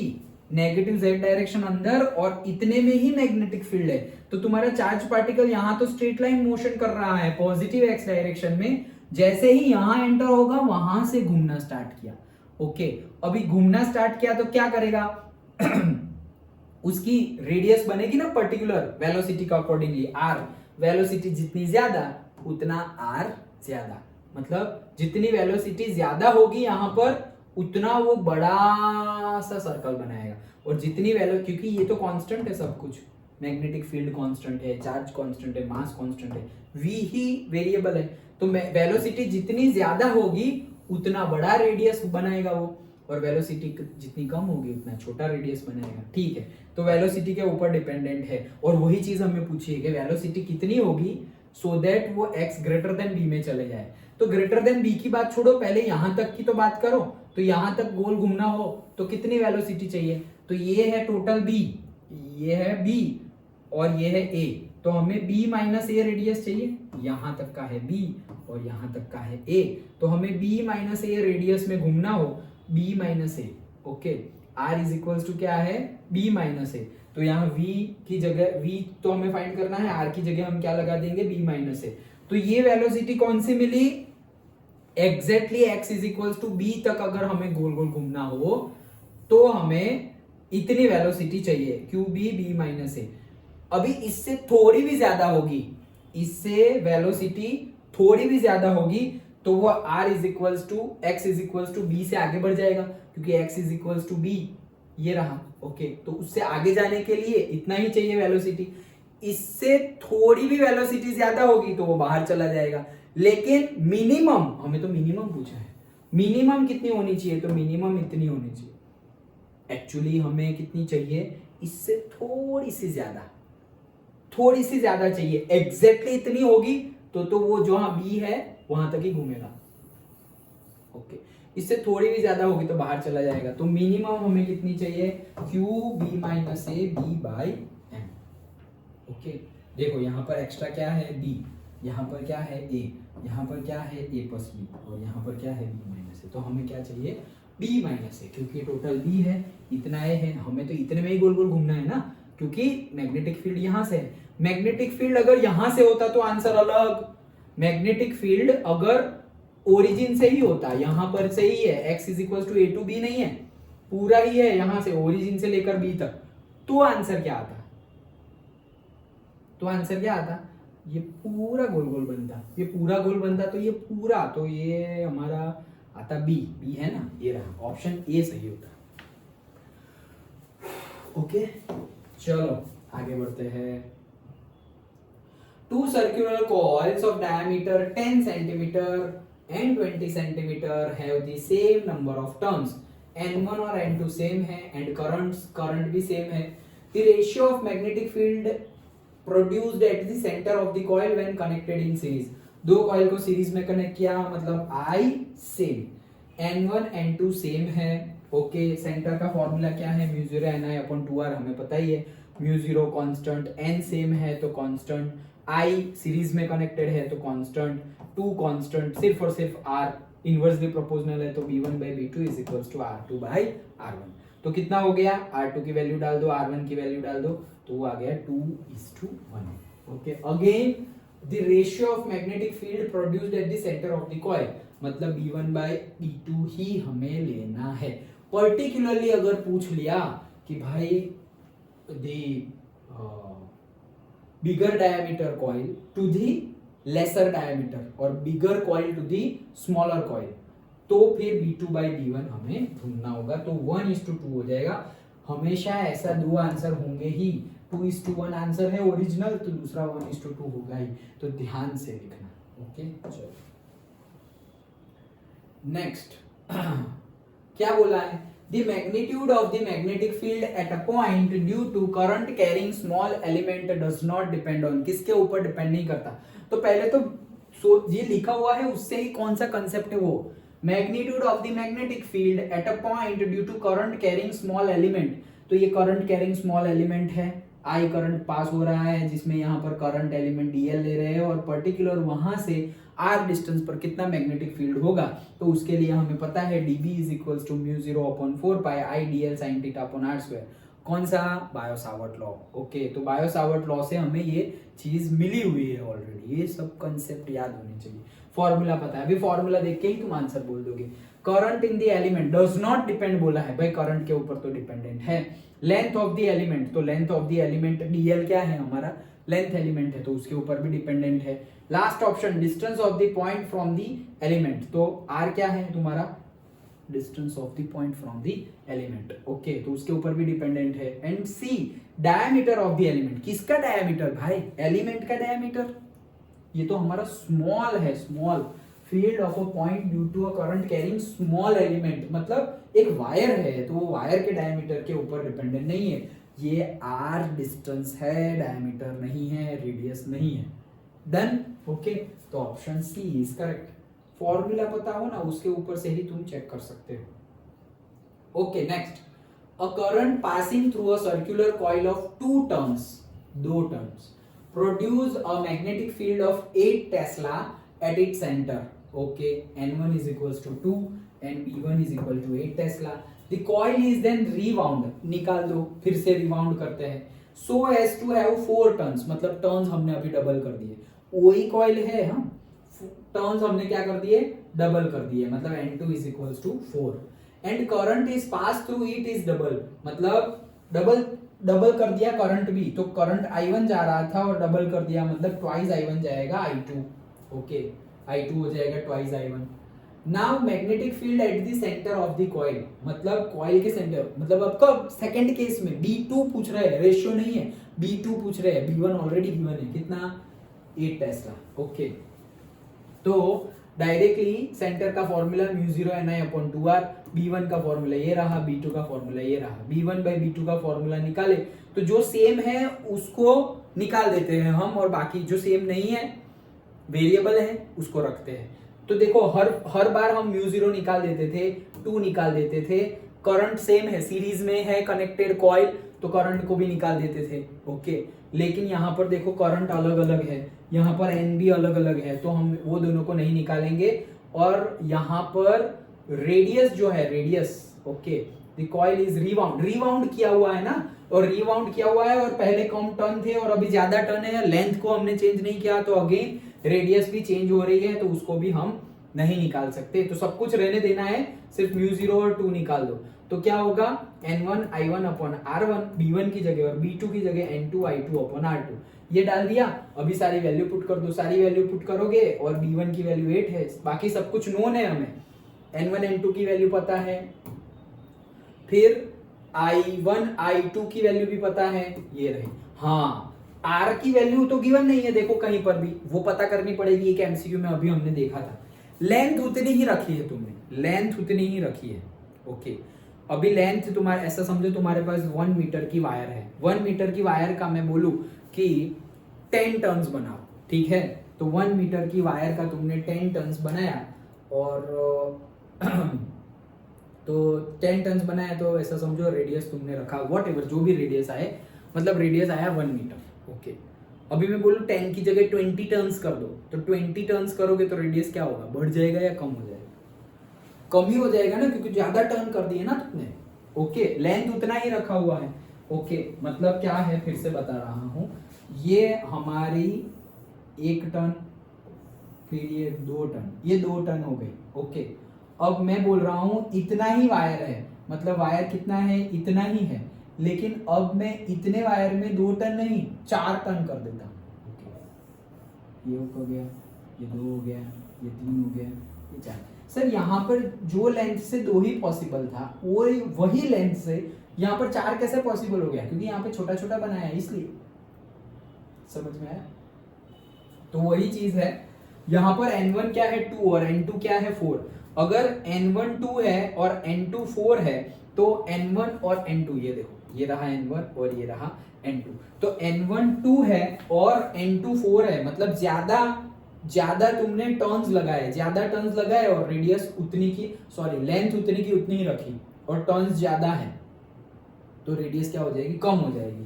तो R2 is smaller than the R1। Okay, R2 जो है वो कम हो जाएगी R1 से। Done? तो देखो यहां से वही बैठ रहा है ना, R2 इज इक्वल्स टू क्या आएगा, R1/2, आधी हो गई। अभी ये कैसे पता चलेगा कि सर ये आधा ही हो रहा है? जो रेशियो, एक न्यूमेरिकल पहले हमने डिस्कस किया है, जो रेशियो में ये बढ़ेगा, ये 2 से 4 हो गया, तो ये भी उसी रेशियो में, मतलब डिवाइड बाई 2 ही होगा। ये ऐसा समझो कि ये डबल हो गया है ना, डबल की जगह 4 टाइम्स हो जाता, तो ये डिवाइड बाई 4 हो जाता। ये 3 टाइम्स हो जाता, 2 की जगह 3 टाइम्स मतलब 6 हो जाता, तो ये कितना हो जाता, डिवाइड बाई 3 हो जाता। अंडरस्टूड? जो रेशियो से बढ़ रहा है वही रेशियो से यहां पर कम होगा। ओके, तो ये भी हमें रेशियो पता चल गया, सारी वैल्यू पुट कर दी, तो आंसर आ गया 64 टेस्ला।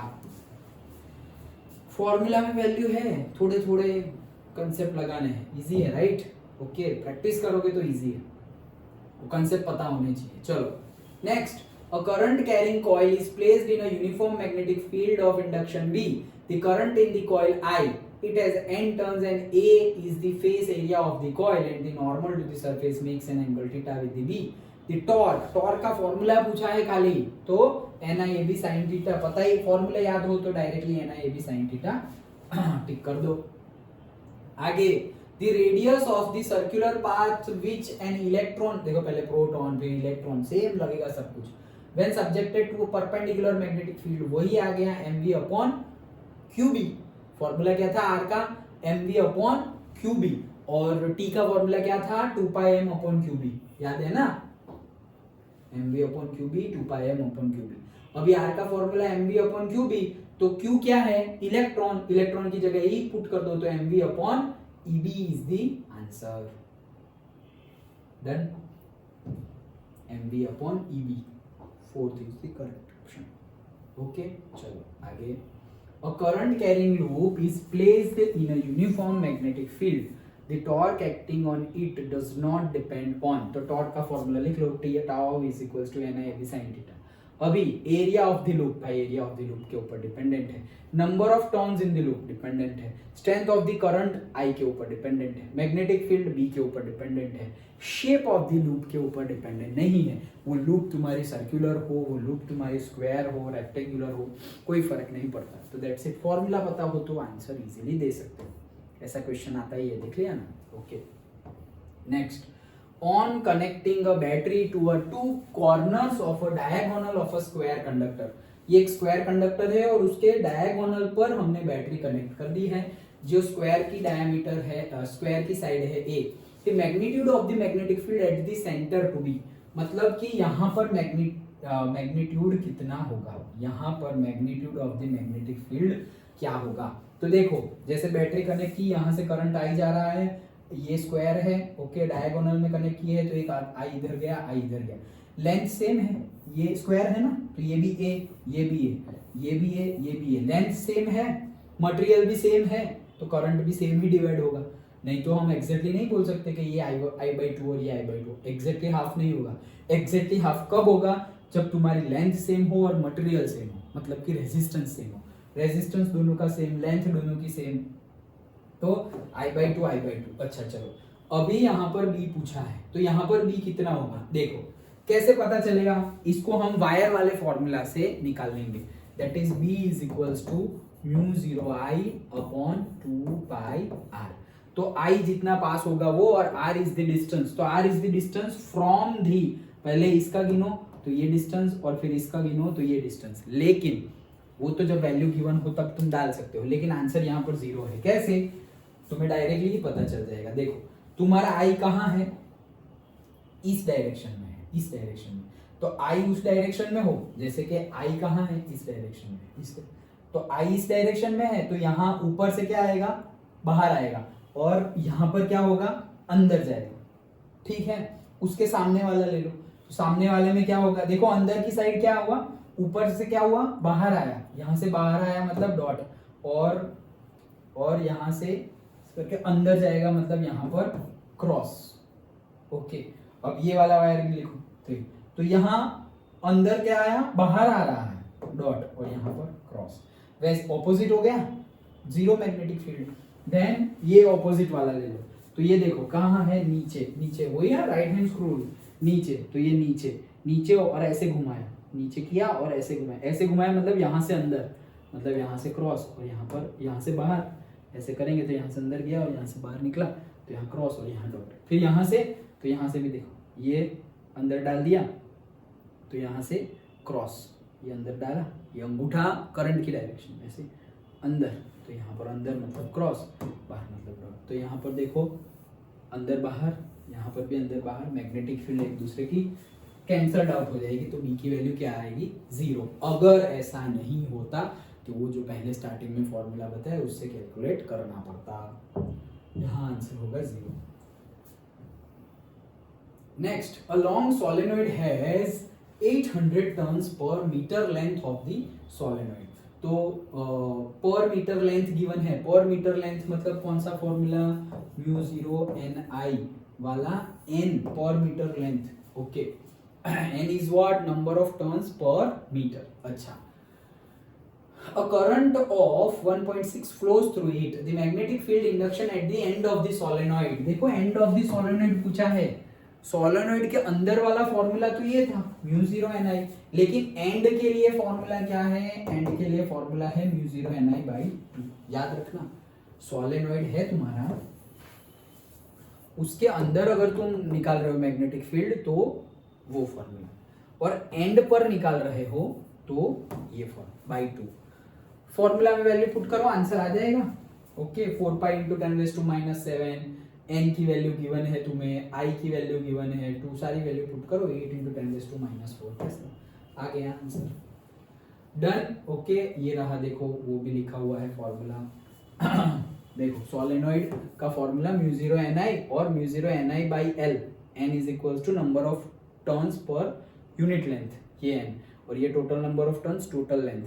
एंड पर यही फॉर्मूला लेकिन डिवाइड बाई 2, इसके फॉर्म में भी यही फॉर्मूला लेकिन डिवाइड बाई 2, एंड पर फाइंड करना हो तो वैसे ये फॉर्मूला। ओके, तो ये भी कर लिया हमने। देन आगे ये ऑलरेडी हमने डिस्कस किया हुआ था डीबी वाला, बायो सावर्ट लॉ। ओके, अभी देखा था ना, तो वो ऑलरेडी डिस्कस किया। टॉर्क का फॉर्मूला है ना, ये भी साइन थीटा डिस्कस किया। और मोमेंट का फॉर्मूला भी हमें पता ही है, m is equals to NIA, अभी आएगा तो वो डिस्कस कर लेंगे। ओके, ये हो गया। हाँ, चलो, अ circular loop of area this carrying current 10 ampere is held perpendicular to the magnetic field of intensity this, the torque acting on the loop is, कितना टॉर्क लगेगा। तो देखो circular loop of this much area, torque का formula लिख लो, NIAB sin theta. अभी देखो सब कुछ गिवन है तो करने मत बैठ जाना। Circular loop of area this A given है, carrying a current this I given है, perpendicular to the magnetic field of intensity B भी गिवन है, और नंबर ऑफ टर्न्स नहीं गिवन है तो ये क्या ले लेंगे, 1 ले लेंगे। अच्छा, सब कुछ गिवन है। The torque acting on the loop is, तो टॉर्क इनमें से क्या होगा, ये सब कुछ गिवन है, मल्टीप्लाई करके तुम आंसर ले आओगे तो गलत हो जाएगा, पहले चेक करो थीटा क्या है। तो क्या बोला है, a circular loop of this area carrying a current of this is held perpendicular to the magnetic field, मतलब ये सर्कुलर कॉइल, ऐसा समझो मेरा हाथ सर्कुलर कॉइल, और मैग्नेटिक फील्ड के perpendicular is held perpendicular to the magnetic field of intensity this। मान लो magnetic field क्या है, इस डायरेक्शन में, पॉजिटिव x डायरेक्शन में मैग्नेटिक फील्ड है, और ये मेरी कॉइल है, ये मेरी कॉइल है, और मैं ऐसे रखूंगा तो ये मेरी कॉइल है, देखो ये पूरी की पूरी कॉइल है, और मैं इसको ऐसे रखा तो परपेंडिकुलर हो गया ना, समझ में आ रहा है। मान लो ये मेरी रेक्टेंगुलर कॉइल है और मैग्नेटिक फील्ड ऐसी है, मैंने ऐसे रखा ऐसे, तो ये परपेंडिकुलर है या नहीं, 90 डिग्री बन गया ना। ओके, तो ऐसे रखा मैंने, अभी ऐसे रखा तो एरिया वेक्टर किस कैसा हो जाएगा, इस डायरेक्शन में, तो एरिया वेक्टर तो पॉजिटिव एक्स डायरेक्शन में, और मैग्नेटिक फील्ड तो ऑलरेडी पॉजिटिव एक्स डायरेक्शन में ही है, दोनों ही सेम डायरेक्शन में, तो थीटा 0 और थीटा 0 मतलब साइन थीटा मतलब साइन 0 0, तो आंसर आएगा 0। अदरवाइज तुमने ये कर दिया IAB, तो I है तुम्हारा 0.0, एक है तुम्हारा 0.01, दूसरा है तुम्हारा 10, और तीसरा है तुम्हारा 0.1, तो ये हो जाएगा 1/100, ये हो जाएगा 10, और ये हो जाएगा 1/10, तो 0 0 कट 1/100 मतलब 0.01, तो ये आंसर मत टिक कर देना, समझ में आया, ऐसा ही कंफ्यूजिंग होगा, लेकिन वो आंसर नहीं है, हमारा आंसर क्या है, 0। कैसे 0, तो उन्होंने तो बोला है भाई के perpendicular to the magnetic field, magnetic field ऐसी ये डायरेक्शन में रखी है तो हमने परपेंडिकुलर रखा हुआ है। चलो मान लो मैग्नेटिक फील्ड तुमने रखी हुई है इस डायरेक्शन में, इस डायरेक्शन में, मतलब into the plane magnetic field है, मैग्नेटिक फील्ड कहाँ है, इनटू द प्लेन। अगर magnetic field into the plane है ऐसे, और मैं अगर ऐसे रखूं ऐसे ऐसे, ओके ऐसे, तो ये 90 डिग्री हो गया। ओके 90 डिग्री हुआ या नहीं, ये 90 डिग्री हुआ ना, और फिर हम एरिया वेक्टर निकालेंगे, तो वही आंसर आएगा T is equals to 0। Then again is held perpendicular to the magnetic field of intensity this much, the torque acting on it, तो फिर NIAB sin थीटा, तो ये तुम चेक करना B और A के बीच का एंगल है, किसके बीच का एंगल है, B और A, और जनरली हम कैसे रखते हैं, ये हमने ऐसे रखी, ओके तो ऐसे रख दी, अभी जैसे मैग्नेटिक फील्ड ऐसी थी तो हमने ये रेक्टेंगुलर कॉइल को ऐसे रखी, तो एरिया वेक्टर ऐसे हो गया। अगर हम ऐसे रखते ऐसे, ओके अगर ऐसे रखते, और सपोज मैग्नेटिक फील्ड हमारी अंदर की साइड है, मैग्नेटिक फील्ड अंदर की साइड है, और अंदर की बाहर की साइड, और हम ऐसे रखते, जनरली कॉइल को कैसे रखेंगे हम, ऐसे और ऐसे ही रखते हैं, ऐसे नहीं रखते हम, क्योंकि फिर वो z डायरेक्शन इन्वॉल्व हो जाएगी ना। रख तो सकते हैं लेकिन जनरली हम नहीं रखते, ये जो हमारे न्यूमेरिकल्स गिवन है सिलेबस में वो 2 ही पोजीशन में गिवन है, एक तो ये पोजीशन और एक ये पोजीशन। ओके ये position x direction area vector, ये position y direction area vector, ऐसा रखेंगे ऐसा, ओके ऐसा रखेंगे, सॉरी ऐसा रखेंगे, तो एरिया वेक्टर एक्स डायरेक्शन में, और ऐसा रखेंगे तो एरिया वेक्टर जेड डायरेक्शन में, ऐसा रखेंगे तो एरिया वेक्टर वाई डायरेक्शन में होगा। वो हमारे सिलेबस में नहीं है। ओके, तो जितने भी न्यूमेरिकल एमसीक्यू है उसमें एरिया वेक्टर को बोल रहा हूँ, कॉइल की डायरेक्शन नहीं बोल रहा हूँ। ये कॉइल की डायरेक्शन हमने कैसी रखी है, एरिया वेक्टर क्या हो गया एक्स, ये कॉइल ऐसी रखी तो एरिया वेक्टर क्या हो गया जेड, ऐसे रखा तो area vector perpendicular to the surface वो क्या हो गया वाई। तो वाई एरिया वेक्टर हमारे सिलेबस में नहीं है। Okay, so that is 0। चलो next, so the magnetic field at the centre of a circular loop of area A is the center of a circular loop. The magnetic moment of the loop will be, तो magnetic moment NIA। Okay, तो magnetic moment dipole moment का formula है NIA, हमें पता ही है, circular loop है, magnetic field centre पर B है, एक ही है, N is equal to, given ना हो तो N इज इक्वल टू 1 ले लो, R रेडियस है हमारी। तो क्या होगा देखो, मैग्नेटिक मोमेंट का फॉर्मूला तो NIA है, N की जगह 1 पुट कर दिया। ओके, देन n की जगह 1 पुट कर दिया, b का फॉर्मूला सेंटर पर क्या बनेगा, mu 0 i upon 2r। Okay, ये क्या बनेगा हमारा, ये हमारा म्यू 0 i अपॉन 2r बनेगा ना, वो स्ट्रेट वायर का फॉर्मूला था, mu 0 i upon 2 pi r। ये फॉर्मूला क्या है, म्यू स्ट्रेट वायर से पर्टिकुलर डिस्टेंस पर, सर्कुलर लूप के लिए सेंटर पर क्या फॉर्मूला है, म्यू 0 i अपॉन 2r। तो म्यू 0 i अपॉन 2r ये फॉर्मूला है हमारा b के लिए। अभी यहां से तुम्हें i मिल जाएगा, i का फॉर्मूला क्या बन जाएगा, 2br अपॉन म्यू नॉट, तो 2br अपॉन म्यू नॉट मिल गया, और इनटू में a, तो इनटू में a, तो ये तुम्हारा फॉर्मूला बना 2 फिर a और b और नीचे म्यू नॉट, लेकिन अगेन r, तो r नहीं है तुम्हारा, तो एरिया क्या है, एरिया है पाई आर स्क्वायर, तो a by pi R square हो जाएगा, और r is equal to square root of a by pi, तो r की वैल्यू पुट करेंगे square root of a by pi, तो ये स्क्वायर रूट ऑफ a मतलब 1/2, ऑलरेडी 1 है तो 1/2 प्लस 1 मतलब 3/2 हो गया, और ये पाई हो गया रूट पाई, तो ये ऑप्शन है हमारा ऑप्शन बी। सिंप्लीफिकेशन करना है, फॉर्मूला में वैल्यू ही पुट की है, m का वैल्यू है ni, m का फॉर्मूला है मैग्नेटिक डाइपोल मोमेंट का ni, अभी n की वैल्यू 1 पुट करो, i की वैल्यू गिवन नहीं है, तो जो b का फॉर्मूला है वो भी पता होना चाहिए, हमें पता ही है। ओके, सर्कुलर कॉइल है, लूप है मतलब कॉइल है, mu 0 i upon 2r, that's it. तो ये यहाँ से i निकाल लो, रख दिया a। ओके, तो a ही रखना है हमें, और जो r है उसको भी हम कन्वर्ट कर लेंगे a के फॉर्म में, तो r को कन्वर्ट कर लिया a के फॉर्म में, आंसर आ गया, done. Okay, so that's it, हमने काफी एमसीक्यू डिस्कस किए ये सारे हमारे एमसीक्यू थे मूविंग चार्जेस एंड मैग्नेटिज्म के। आई होप कि तुम्हें सारे न्यूमेरिकल एमसीक्यू सॉल्व करना आ गया होगा। ओके, अच्छे से प्रैक्टिस करना, और कोई डाउट हो तो बताना, ये मैंने ऑलरेडी पहले ही लिख लिया है, सो दैट तुम भी लिख लो, पहले ये याद कर लो, कंसेप्ट तो अभी हम पढ़ चुके हैं ऑलरेडी। ओके, पूरे साल हमने पढ़ाई की, फॉर्मूला ये मैं पहले से बोल रहा था कि जैसे ही चैप्टर कंप्लीट हो तुम्हारे पास फॉर्मूला होने चाहिए, फॉर्मूला को बार बार रीड करो, तो वो सब चीज़ें अब काम आएंगी। जब कम समय है तो हमारी वो सब जो नोट्स है वो काम आती है, अभी हम नोट्स बनाने बैठेंगे तो पेपर कब देंगे, पढ़ेंगे कब, so that's why I was telling. Okay, तो ये पूरे के पूरे फॉर्मूला है सिर्फ और सिर्फ ये चैप्टर के। ओके, मतलब कोई एक दो फॉर्मूला आगे पीछे ले आएंगे हम, लेकिन ये चैप्टर में जो यूज हो रहे हैं वो ये फॉर्मूला है। तो ये फॉर्मूला हमने सारे के सारे रख दिए, याद कर लिए, उसके बेस पर फिर न्यूमेरिकल और एमसीक्यू सॉल्व किए। ओके, तो एक बार नोट डाउन भी कर लेना, नहीं किए हुए हो तो। ओके, डन, कोई डाउट हो तो बताना। चलो।